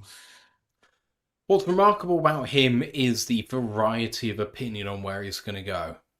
So PFF have put out a few mocks recently where they have him in the late 120s, early 130s. So that's late round 4, early round 5. On Draft Buzz, he's 48. So where he's going to go is probably somewhere in between those two things. Draft Buzz think that he's slightly worse than Emmanuel McNeil-Warren and slightly better than AJ Halsey, who Ant just mentioned. I think that's very high praise. So we'll see. Yeah, you're right. He's not going to test well. Short arm length, fairly slow. Who cares? His IQ's off the charts. He's a coverage guy. If Kirby's done, and you can pick this guy up in round 3 after a trade down in round 1 to pick up a 3rd round pick, obviously, then excellent. If you can pick up in round 4, even better. But someone who's got to be in your thoughts, I think, just because of where we are as a team, especially at safety. I think he's going to be very much scheme based. Like some team's going to love him for their scheme and is going to draft him high, in my belief. That's what will happen there with him. All right, and your second. Right, my second, and this is one of my ride or diers. Well, they both are now. I'm going small school again. Shock horror. So I've got cornerback Josh Moten from the Southern Miss Golden Eagles. He was in my to watch team in 2024. He's been in 2 of my mock drafts, the one at the end of last year because I thought he might declare and he didn't, and the half one this year because I went back and checked. I absolutely love this kid. So I'd say Josh Moten, he's the cornerback of the Southern Miss Golden Eagles. He's 6 foot, 185 pounds, 40 career games, 130 tackles, 30 run stops. In terms of completions against, 101 of 167, so it's 60% against him in his career. 11 interceptions, 17 pass breakups, a clutch of forced fumbles as well. I don't say things lightly. I know I say a lot of hyperbolic things, but they're not hyperbolic. He is one of the best coverage corners in the nation. I put him in the corner with D'Angelo Pons, somebody like that. He is absolutely amazing. And again, this is another. Again, I've been watching him for a very long time, and it's his story why I'm so invested. So he was a long time ago a very high 4-star recruit for Texas A&M. Was meant to be one of their next big projects there in their backfield, but as you know, with so many of these guys, it doesn't work out. He screwed up his time in TAMU big time. He got arrested twice, I think it was. He did not see the field. Sort of going to college, acting out a bit, not making the most sensible of decisions, and it kind of just destroyed his career there. So he left, and he had to suffer a big reality check. He went down to Marshall in the Sun Belt, which going from TAMU to Marshall, that is a demotion down to there. But he happened to land under one of the Group of Five's better head coaches, Charles Huff, and he's slowly been able to rebuild his career there. Had a tougher first year. They played him at slot corner to start with because he was quite small. He was 6 foot, 160 pounds when he first went there. So very light DB. They played him in the slot, didn't really adjust to it. But after that first year, they made the decision to move him to outside corner. And he has flourished big time in that spot. As I say, in the last 2 years alone, 10 interceptions. And it wasn't just the interceptions, it was the moments in which the interceptions were coming. Like, he started making big time plays. There was, if you ever seen anything about him, you'll probably see the Jeremiah Smith and Ohio State stuff. But at the start of 2024, he locked down Jeremiah Smith better than most corners who Jeremiah Smith played against in his career. He's got the speed, he's got the discipline, he's got the technical ability to last with one of the best receivers in college football. And it was he picked off Will Howard, and it was just this go route that Jeremiah Smith was running down the perimeter, and he was sticking with him step for step, but he had his head back to Will Howard the entire time. And he's running stride in stride with Jeremiah Smith with his head turned, looking where the ball is. The second Will Howard releases it in their direction, because Will Howard's like, well, I'm an Ohio State quarterback. I'm throwing to the best wide receiver in college football. I'm up against a Group of Five DB. This kid doesn't have a chance. The second it's out his hands, turns his head, he's running with Jeremiah Smith, giving no indication the ball's coming in their direction, and the ball literally just comes in over his shoulder, whang, snags it out the air, just proper baits Will Howard into making that throw because his head's round. Will Howard thinks he can overthrow him. No, sir. Takes it away from him. It's a really good interception, really good play for him. Returns it down the way, but overall he gave up just one reception in that game. They only targeted him twice because there was just no room for Jeremiah Smith to operate in whatsoever.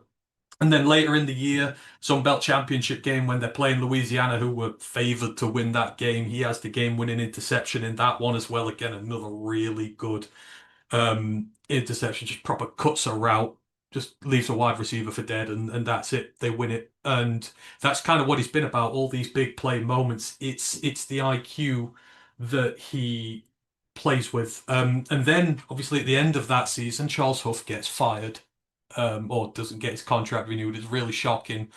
And Charles Huff leaves to go to Southern Miss, which is a demotion. Like, that was a big demotion. They went from top of the Sun Belt to the bottom of the Sun Belt. Worst team who haven't won a game.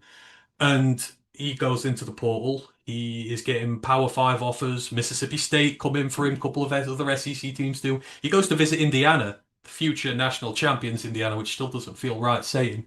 He had a lot of big offers on the table to go and make his money and have 1 year elsewhere. And this is why I believe the flags about him early in his career are not warranted.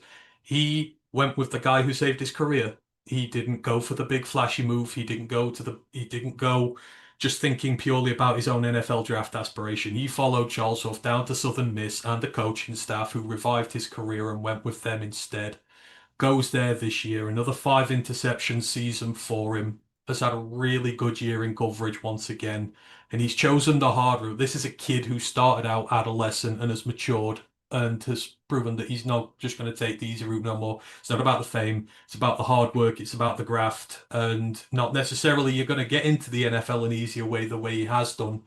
But that Marshall system he was product of spawned Micah Abraham, who I was massive on a few years ago. They've got the ability there. And he's still carrying all that talent he had as that 4-star who went to TAMU and wasn't able to see it there. But he has several elite aspects to his game which are going to help him. Like I say, the ball tracking again and again and again. When he sees where the ball's going up in the air, he just turns his head and goes to where his assignment is. He knows where the ball's coming. Every single time you try and throw it in his direction, your odds on you're going to lose it. The positioning, the anticipation he works with, it's not group of five level. This is a kid who was really talented coming out of college, who's starting to realize that talent just at a lower level. But he's one of the best at it in college, period. The length he has, like I say, he's 6'ish, 6'1". He's able to get up big, even if a receiver gets a yard on him, get into those passing lanes. It's hard to get it up and over him. The length is tremendous. He is really fluid. The hips are great. The transition, you see him, the backtracking, it's just so fluid. It's just so natural to him. And even the quickest receivers can't get away from him. Like, the athleticism is tremendous for him. There's no balance issues. This is a kid who was taught very well in high school, and you can see how it's translated to this level. Let's say he gambles, but it's very calculated gambling. Again, when you see some of the picks, he doesn't do it all the time. He's not someone who just jumps all the time, gets burned a lot. He seems to have this like internal calculator in his head.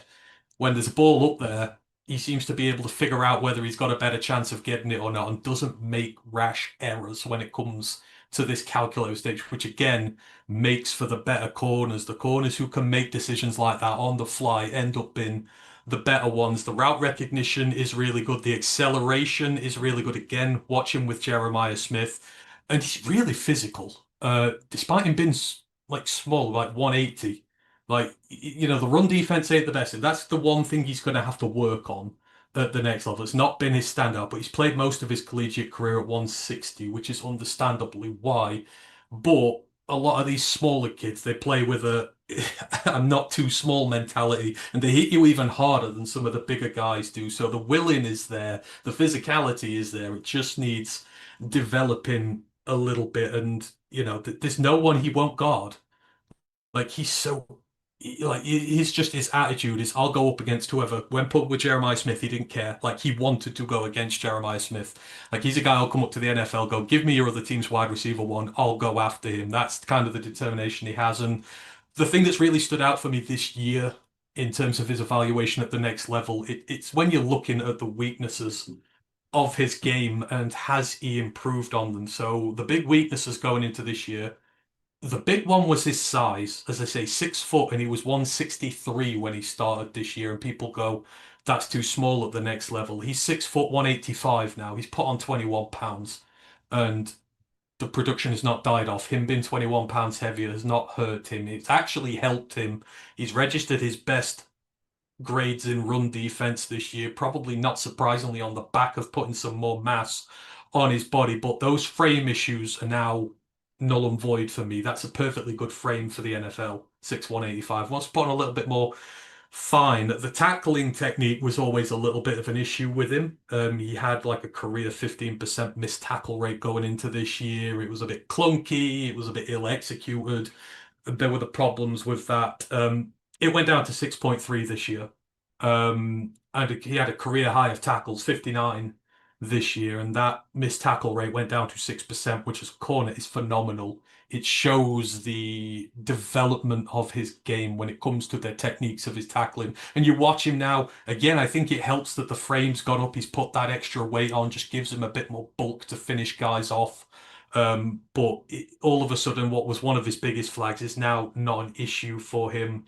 And then, as I say, you look at the red flags in his collegiate career. Obviously, he's transferred twice, which, you always take a look at. And then obviously the stuff that happened with Tamu. And again, I would like to think I've put over the reasons as to why I believe like 5 years ago this stuff happened. And I've seen a much changed guy in terms of his personality and what he's about. And, he's shown to me that he's not afraid to take the hard route. He stayed in the group of five. He's going to have to work his ass off to get on an NFL roster when it might have taken a lot more out of him to go up to the FBS and do it that way. He stayed loyal to those who stayed loyal with him in his time.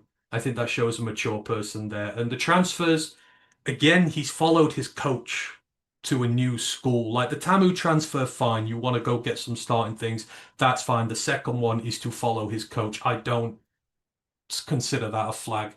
If you're following a coach, no matter whether it's a head coach, position coach, it's that guy who's training you, you'll alter them, that's fine. For me, that's not a flag. So any major issues he had coming into this year, for me, are now gone. And I'm looking at a guy who is absolutely fantastic in coverage. He has the instinct. He now has the durability.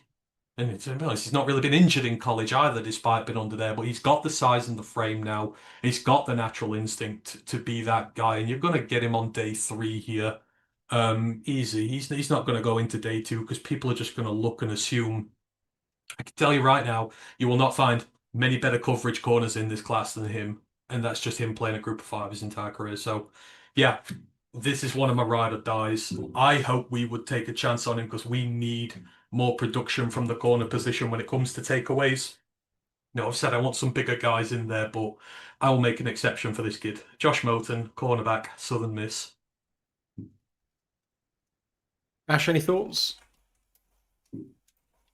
Yeah, I've actually seen a bit of him. Fortunately, not when, certain team played him a couple of years ago, Southern Miss. But this past season, obviously, the bowl game against Western Kentucky, because, we all know about WKU and what they can do. So it's like, they stick this on when I was a bit bored at work one day. And you know what?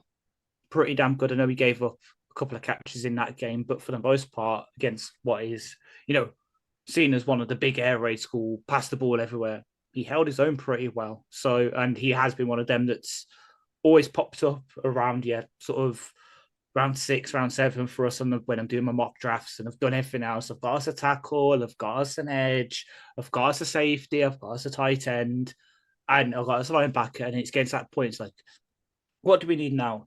Do we get this Moten guy as a corner game, get us have some depth, or do we go for a backup QB or whatever? So it's definitely on my radar to watch.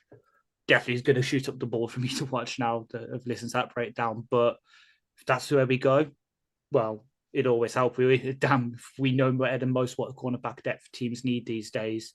Don't want to see another Kindle Vildor face mask. Instead, hopefully this time it'll be big overthrow and it'll come down with it instead of bouncing off the face mask. Personally, I have nothing to add, so I won't waste anyone else's time. So, I think it's time for us to move on to my last guy, and then we will do Ant's last guy after that.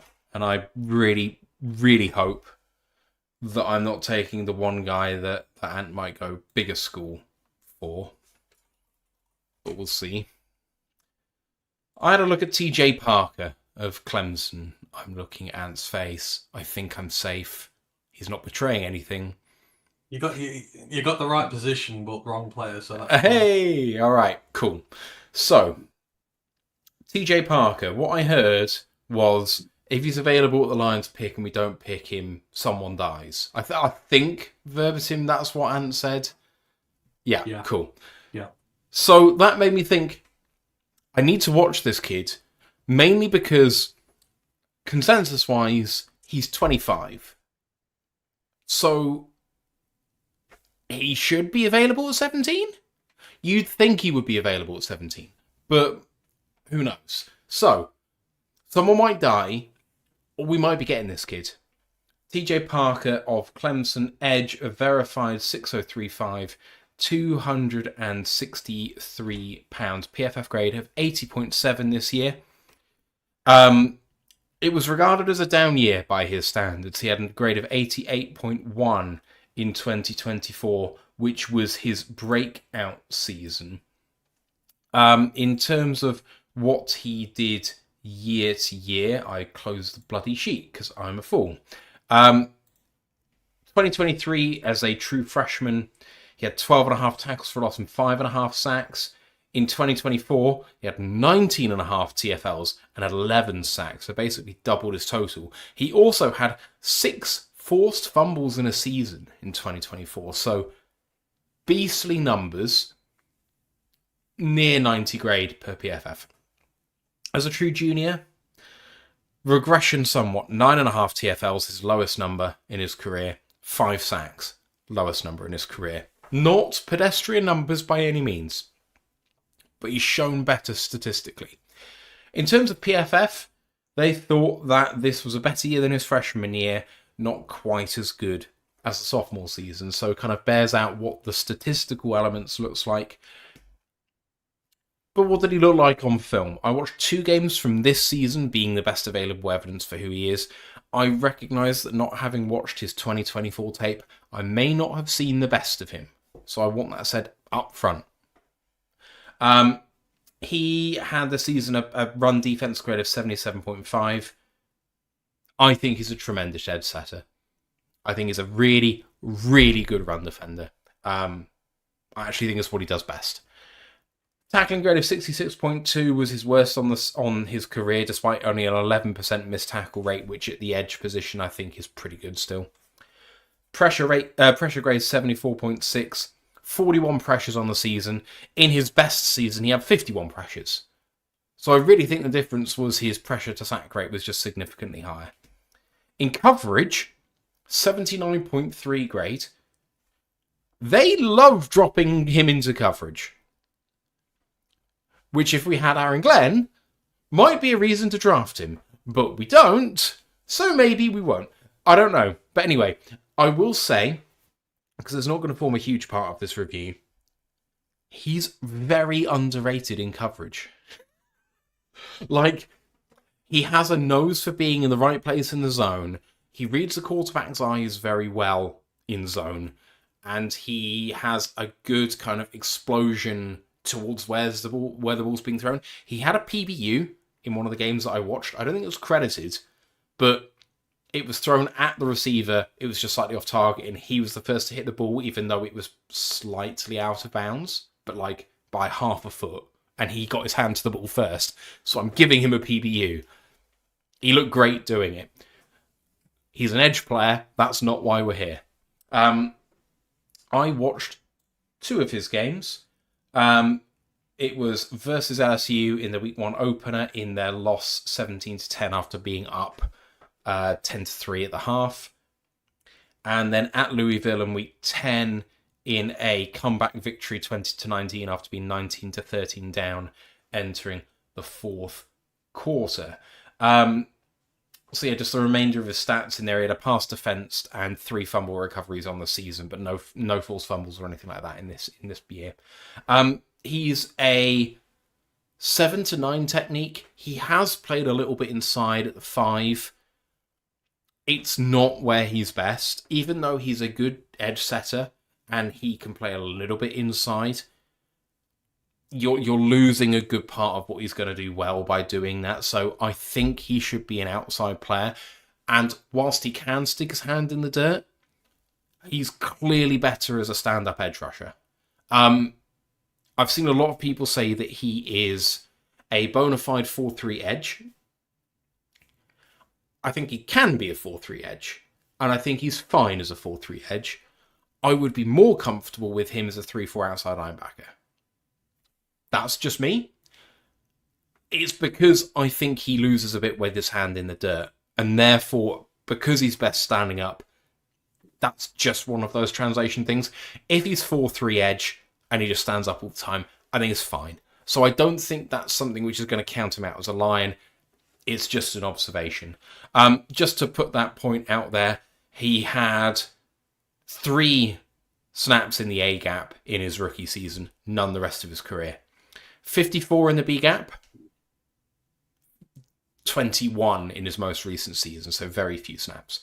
108 in his career over the tackle, only 19 in this most recent season, and 1,481 between 7-9 technique, including 507 this year. So they very much think he's a 7 technique at least. In terms of his style as a player, this is a very, very high IQ player. To a fault. He is an extremely patient player. He likes to see what's happening. He enjoys diagnosing plays. He wants to be in the right place. He's got a very consistent and high motor. He lacks urgency off the line. I do not think he is the quickest player off the line that I've ever seen. Sometimes I think he's a half a second, maybe not that much, a couple of tenths of a second slower than he could be off the line. And when he does come off the line, because he's going to fit right in as a line, he, I don't think, is primarily asked to go and hit the quarterback. He is can crushing an edge whilst also trying to rush the passer. Not dissimilar to Marcus Davenport. Exactly that role.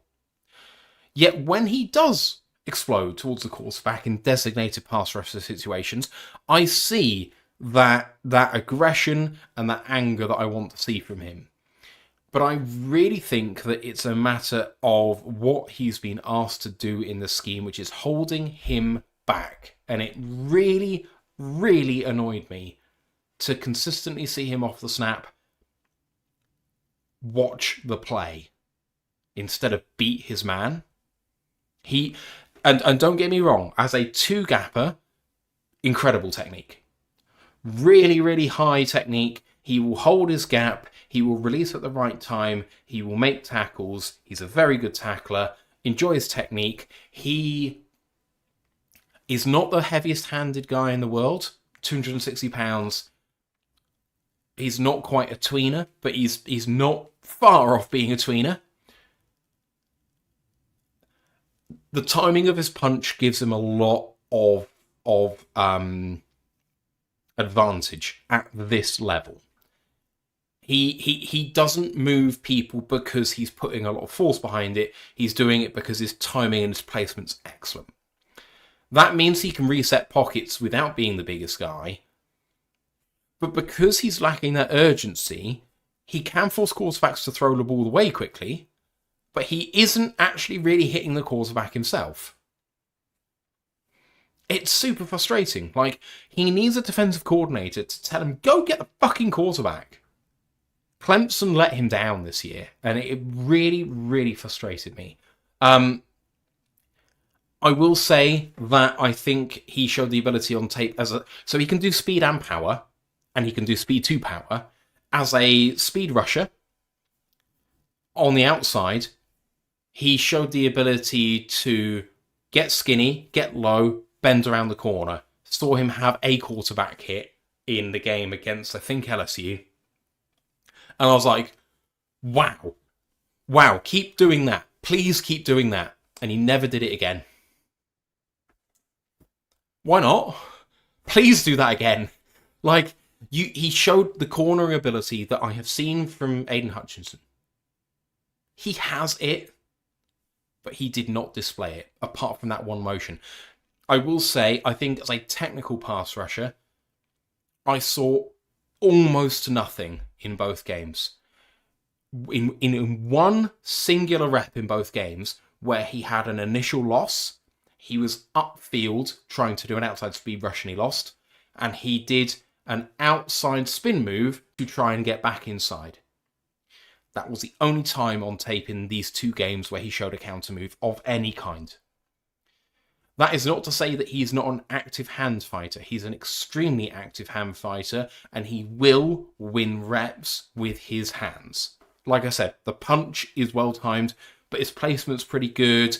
If he gets any sort of leverage, he's going to really force it. In terms of bull rush, because he's not the tallest guy at 6'3.5", he actually can get under people quite nicely, and he will drive them back into the quarterback. So there's a lot of redeeming features here. There's a lot of stuff I really, really enjoyed. But my biggest takeaway is that I think he's left meat on the bone. I want to see him develop counter moves. I want to see everything that you would like to see from an edge rusher that I just haven't seen as a technician. It's not there. Not in the games I've seen. But like I said, I watched the down year. I need to go back and watch the 2024 tape as well to see if some of that is on display. But I think he can improve more with his technical ability there. I think he's going to improve if he has a better defensive coordinator who is actually asking him to put his best foot forward instead of what's best for the team. I am not convinced that's going to be in Detroit, given what we have done as a defensive scheme. But having said that, I have a low first round grade on him.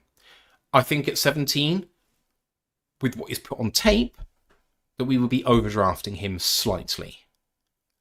However, as a compliment to Aidan Hutchinson, I think you could be getting someone who has the ability that Aidan has, but he hasn't yet been shown how to use the skill that I believe he has. I think you could maybe be overdrafting him compared to what the consensus is, but I really think that you could make him work. And if you do that, along with Aidan, cost control at that position, bookends, we need to invest probably 2 pieces of significant capital, whether that's free agency and draft or double dipping in the draft at this position high. This could be one of those pieces, especially given the premium edge talent is coming off the board in the top 8 picks in this draft. This is one of those next guys, and I see the vision. I question whether we have the coaches to do that. As the person and who has said that someone will die if we don't pick him if he's available, I need you to come in on this now. Yeah, the reason people are so down, people are just looking at production numbers. Like, that's why a lot of people are just dropping him down boards. He had that phenomenal sophomore year last year. And let's remember, he's a junior. He's declaring early. This is a young kid who has not gone through 4 years of college, so this thing's his game. But for me, he's a fantastic run defender. He's got blue chip pass rush traits, which is why they recruited him out of college. The arms are tremendous. He moves things like Moses and his staff doing the Red Sea. Like, he has all the tools he needs, but most importantly, he's good when it comes against the run, which is what we would value. But he's got pass rush ability that nobody we've put outside Hutch possesses. You're right. A lot of these guys who come with blue chip prospects, they like to win by raw speed and power because that's how they've always done it. Like, they have that ability and they sometimes like to lean on it a bit too much in college. But I think there's enough there for him to show at the next level. I think he's going to be a tremendous player. And again, people look at his individual stats, and it's quite funny you've picked him because the guy I've picked has suffered from his individual stats this year, and people are just looking at those and forgetting about what he's done for the rest of his collegiate career. You look at that Clemson. I mean, first of all, Clemson was shite this year. They were a really poor team with that defense. And those players on that defense, they massively underachieved. And it was on the back of an offense that couldn't really do a great deal for it, that turned the ball over plenty, that wasn't on the field as much as it should have been, and put a lot of these guys under. And the reason I'm not so down on Parker, who else struggled on that line this year? Who else was a projected top 5 pick on that line this year who was completely fallen out of contention for anything? Peter Woods had a really bad year as well. He was both of them were legitimate top 5 picks going into this year. Both of them have struggled this year. But you look at Parker, the amount of attention he has been, because again, teams took notice what he did last year. A lot of teams, the tight ends on his side of the line, they're watching him, they're giving him all this extra attention, the chip blockers and that. Look what happened to his teammates on that line. Will Helt had a fantastic year, because Will Helt got a lot of one-on-ones. Will Helt got a lot less attention on that line. Shaheed Lawson, I think it was the junior, he had his best season he's ever had there. Like, as a result of the work he's doing and the attention he's garnering, his teammates are benefiting from him as well. And, it's an underrated aspect of it. And let's forget, he still had a half a dozen sack year. He was still near 50 pressures. Like, the pass rush didn't vanish. Like, maybe the final numbers at the end did, but I watch him play and I'm like, he was on a bad team that, and he still played pretty damn good in my opinion. But he's what every team wants, build-wise. He's exactly what every team wants. His run defense is tremendous, which is also what every team wants, including ours. And his pass rush upside is insane. And people, just because he's had some people's favorite edge rushers in this draft, who they're talking about with you in round 1, some of them have not had a 6-sack season. They're traits guys. These guys are good. He's had 6 on a down year. That's the level he's played at. And again, he's a junior. He's young. He's got more time to develop, more time to get all that raw energy out of him and make him the guy you want him to be. And, I would like to think that we would be in the stakes for that. I'm not just going to chuck him to the back of round 1 because he only had 6 sacks this year and he's technically had a down year. I think it's crazy that this happens to some people. There's sometimes not a bad reason why productivity goes down or the immediate stats sheets don't look the same as they were. You've got to watch the guy play. You've got to watch the season the team's had. You've got to look at all the extenuating circumstances around it. And for me, that's enough to forgive whatever he may have done this season. He's still one of the most explosive edge rushers in this draft, which he just has things that other guys don't. So if he's there at 17 and we take 40-year-old Akeem Messador or something like that, I'm going to be bloody furious. I'd even take Eldrick Folk at this point because he's a junior, he's young as well. So, just keep it simple, stupid. He's a really damn good player who's got a lot of room left to develop, and his upside is absolutely tremendous. Take him if he falls. I have seen a bit of him for obvious reasons. What reasons are those, Ash? Me being a prior fan of a certain ACC team. Prior? I'm not. I didn't realise he renounced it altogether. My God, this is breaking news. I thought you'd just gone into hiding as an ashamed fan, but you've actually just disowned them. Incredible. Not completely, but as I said, I'm taking a more holistic view. I'll still keep an eye on them, but I'm not, do or die. Come to rally. That's rally. That's seminal behaviour, that is. TJ Parker did fuck them last year, to be fair. Although everybody did, I guess, but it was particularly nasty. Just waving the white flag now, metaphorically. Like they did every single game last year, apart from Alabama. But yeah. Hey, you're forgetting week 2 where we need to put 100 down on a team. But back to the point. I've seen. Sorry, did you say we? Because I thought you disowned them. Anyway, never mind. Anyway, you know what I mean. The only red flag I have about him, and it's a tiny one, is I know, obviously, we were discussing the dip in production, but the thing that stands out to me about it is that he got nearly a quarter of his pressures, 2/3 of his sacks, and a quarter of his QB hurries in one game, all in the same game, which is the last one against South Carolina. So it almost reeks of, I don't know, either they suddenly worked out how to use him in one game, or he just put everything into that game because he knew he had to save it. But without that breakout, breakout inverted commas for the sophomore season, but that sort of one good performance, the stats would look even worse. I'm not saying, this is dropping in behind the guys we just mentioned, because, I have beef with Keldrick Fork and Messador. He's 2 days younger than JMO.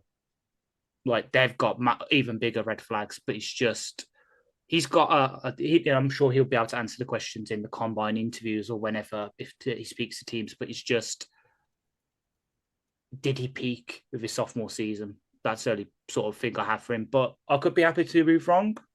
And if we do take him at 17, I'm not, going to go kick and screaming and throw poo everywhere, not like we'll be with other players. But yeah, if it's just a kind of, if we do take him like a 7 out of 10 pick, we did good, but it's not going to exactly blow me away. Right, Mr. Fitzpatrick, your last player, sir. So, I think thinking about this is the one I've probably been following the longest. And again, I go through little phases where I seem to go after a certain type of player, and just they seem to end. That used to be safeties and that. And in the last few years, I've been going after apparently slightly undersized edges who get really disrespected. And, we had the whole Donovan Iziruaku thing this year, but Mikhail Kamara is the next guy. Oh, he's on my watch list. I knew it. He didn't get an invite to the combine this week, and what? I nearly lost my mind that he did not get an invite. Mikhail Kamara, for me, he is the most disrespected edge rusher in the nation, period. I have been watching this guy since his time. So for those who don't know, he's a 5-year player, 3 years at James Madison, 2 at Indiana. He was part of Kurt Signetti's group in James Madison. Not recruited by him, I don't think, but was there in his second year. Well, he was recruited by him, sorry. Spent his career there, broke out in 23, moved with Signetti to Indiana, and he has just spent the last 2 years absolutely wreaking havoc on the Big Ten. His entire career, 192 quarterback pressures, 27 sacks, 33 hits, 132 hurries, 4 batted passes, nearly 150 tackles, 12.4% missed tackle rate, which was only 8 this year, 7 forced fumbles, 4 batted passes. And he has just been one of the most productive rushers over the last 2 years. He has 130 quarterback pressures over the last 2 years at Indiana, and that is playing at the Big Ten level against plenty of talent in the NFL, plenty of future NFL talent. Week in, week out, he has been one of the absolute best going. And for me, it started off as a pass rusher. Again, he's 6'1", 262, so instantly people go 6'1", not going to work. It's the same with the Zero Arku, where we're talking 6'2" last year. And he's already, doing pretty good in college, in the NFL this year. But he's just done about everything in his career. He's been first team Big Ten. He's a national champion, obviously, this year. He's won the Lot Impact Trophy. He's been first team Sun Belt. Done everything you kind of want to, but it's the explosion off the line. He is an explosive edge rusher. His first step is pure filth. And he uses his undersizedness, this 6'1", to get under tackles because he gets off the spot so quickly. He gets under, leverages them, and just dog walks them back into their quarterback, or can just shed them if he's going around the edge, dropping inside. His explosion works with his motor. He does not stop. He's got great bend hitting the edge. He uses his smaller size to get under tackles, bend round. The ankle's really good. He's got pass rush moves for days. He's got counters. His punch is like Mike Tyson. It's violent. He hits a guy. You see them recoil. He puts so much strength behind it. He's got rip. He's got swim. He's got a spin. He can do power to strength, power to speed, whatever you need him to, he does. And I thought he was going to declare last year, to be fair, but he went back this year because, people told him of the concerns of his size and that. And so he went back, and Indiana specifically moved him back to take their stud position, as they call it. That's a hybrid edge, obviously the outside linebacker edge hybrid, to expand his skill set, to show that he can do more at the next level. They can drop him into coverage, which he's not been too bad with this year, but he can also do more against the run as well, because people have said of the size, can he deal with the run? And in doing so, he's put down 60 QB pressures this year. He's got 2 sacks, right, and 8 hits. And then people take a look at that and go, oh my God, it vanished. His pass rush ability's gone. Something's up with him. The productivity is not there. If you've watched one Indiana game this year, again, like with TJ Parker, the amount of attention he's had this year, because he is their standout pass rusher. They lost a lot on that line last year. Look what it's done for the rest of his team. Mario Landino and Tyreek Tucker have been the best pair of D tackles in the country. Registered 10 sacks between them this year. Daly on the other edge has had a career year because, again, he's been dealing as a beneficiary of a lot on one-on-ones. Elijah Hardy, who's been working with him in that outside linebacker spot, had an absolutely fantastic season. He has been a key component of this front seven and has shown aspects to his game which he hasn't before, specifically the run game. I remember last year, his first year in the Big Ten, Ohio State kind of rinsed him a little bit. When in the run game, he didn't do too well. There was some noticeable ones where he got this year. The run defense has just come on so well with him, and he's just become more of an all-round defensive end who's still, even on a down year stat-wise, when you're still getting, 60 quarterback pressures in a season, you are getting a lot of pressure on a quarterback. Your ability is not gone. The finishing, who cares? Like, he's just a natural edge rusher. He's a natural QB hunter. He's done it for years. He had a 10-sack season in the Big Ten last year. It's not his ability. It's just he's changed his role this year to flesh his game out.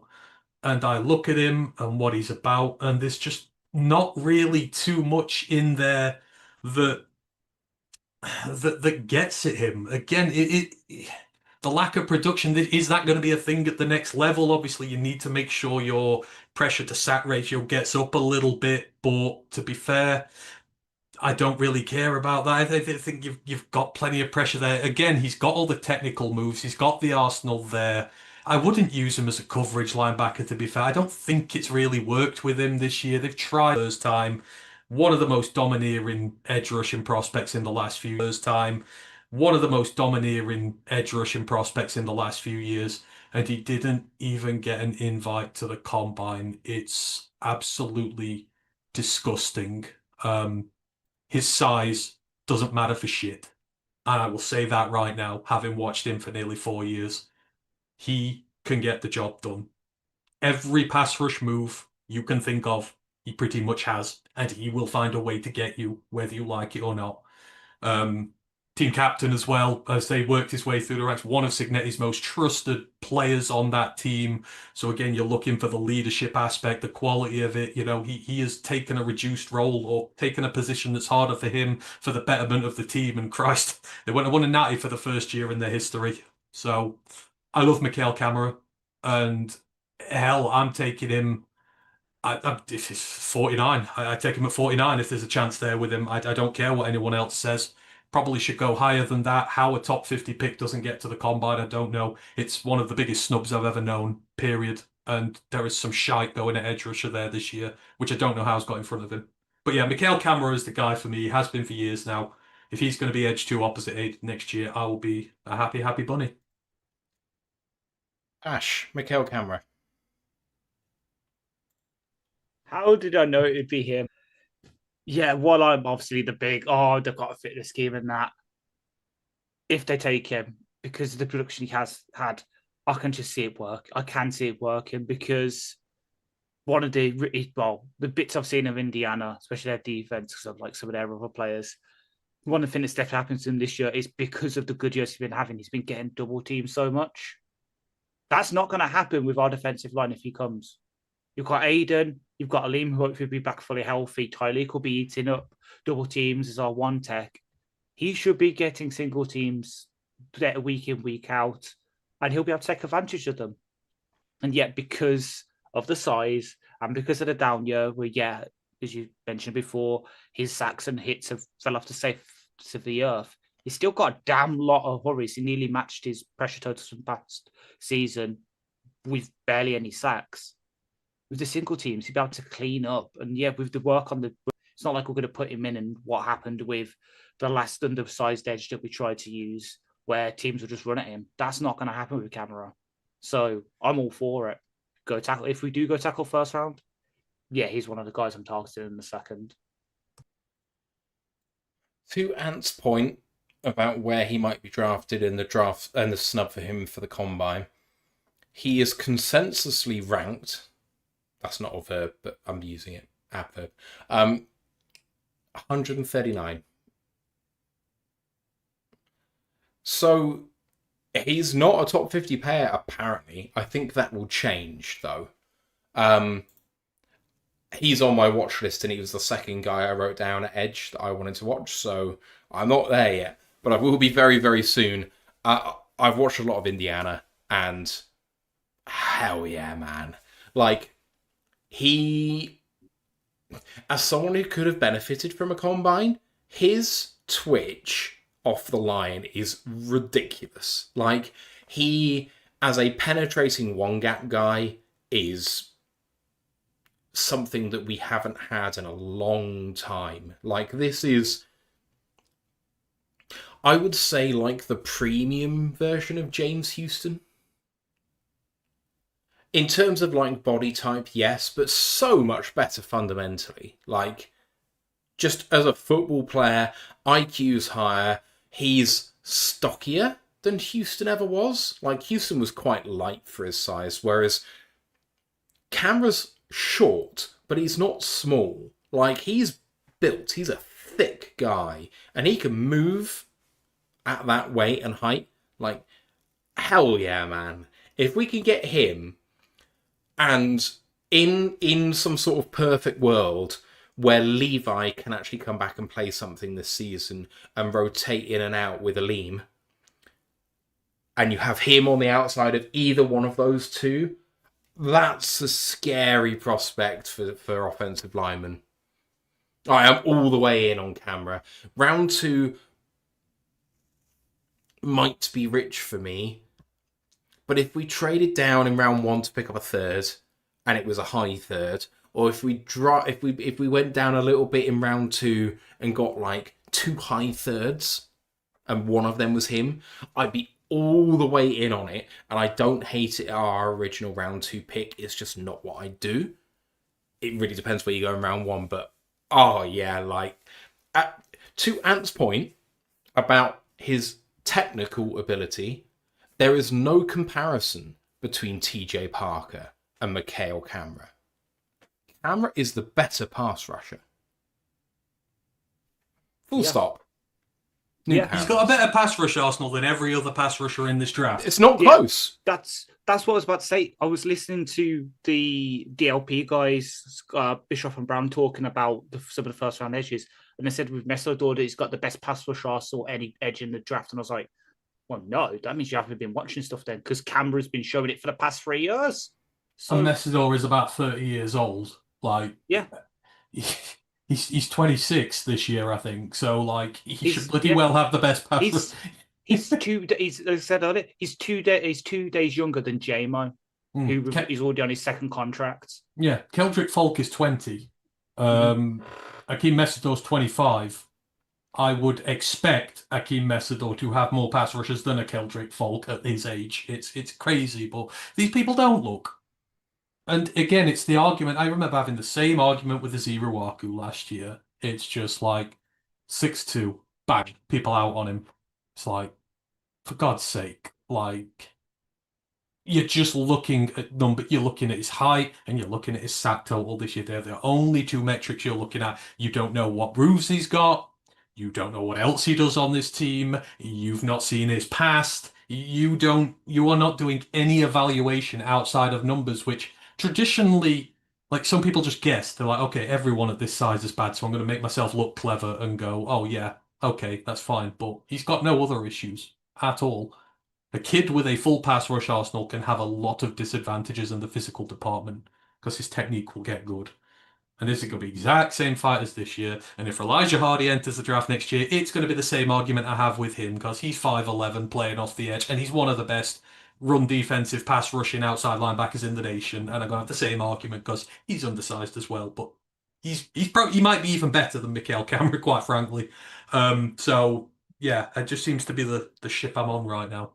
But people, yeah, watch him. Don't just look at numbers. Pisses me off. And that is what we are going to do. And we are going to be back this time next week looking at more prospects for this NFL draft. Historically, we have done this position by position. I think this is the first time where we've just done a open choice sort of thing. So I don't know what we're going to do next week, but we'll have a chat with the boys and see what happens. As I mentioned at the top of the show, there is a link to a crowdfunding that we're doing for the benefit of Steve's widow. Steve's funeral's tomorrow. If you can give, please do. We're going to leave that open until the end of the day tomorrow. And remind us about the college football podcast coming up. It's going to be the combine stuff this week. So yeah, just looking at who's going to the combine and who we're interested in seeing and all those little bits. So yeah. This is a labour of love every NFL draft. The amount of time grinding obviously is very high. Everyone in the space who is a quality person does a huge amount of work. And frankly, who we get to first is entirely arbitrary. So if you have someone that you want us to have a look at, my suggestion to you all is to get in our Discord channel or get in our comments on YouTube or in the live chat and tell us who you want to have a look at. Please at the channel when you do it so I get a notification so I can see. I'll post it in the chat. Someone will pick it up. We'll tell you what we think as a show.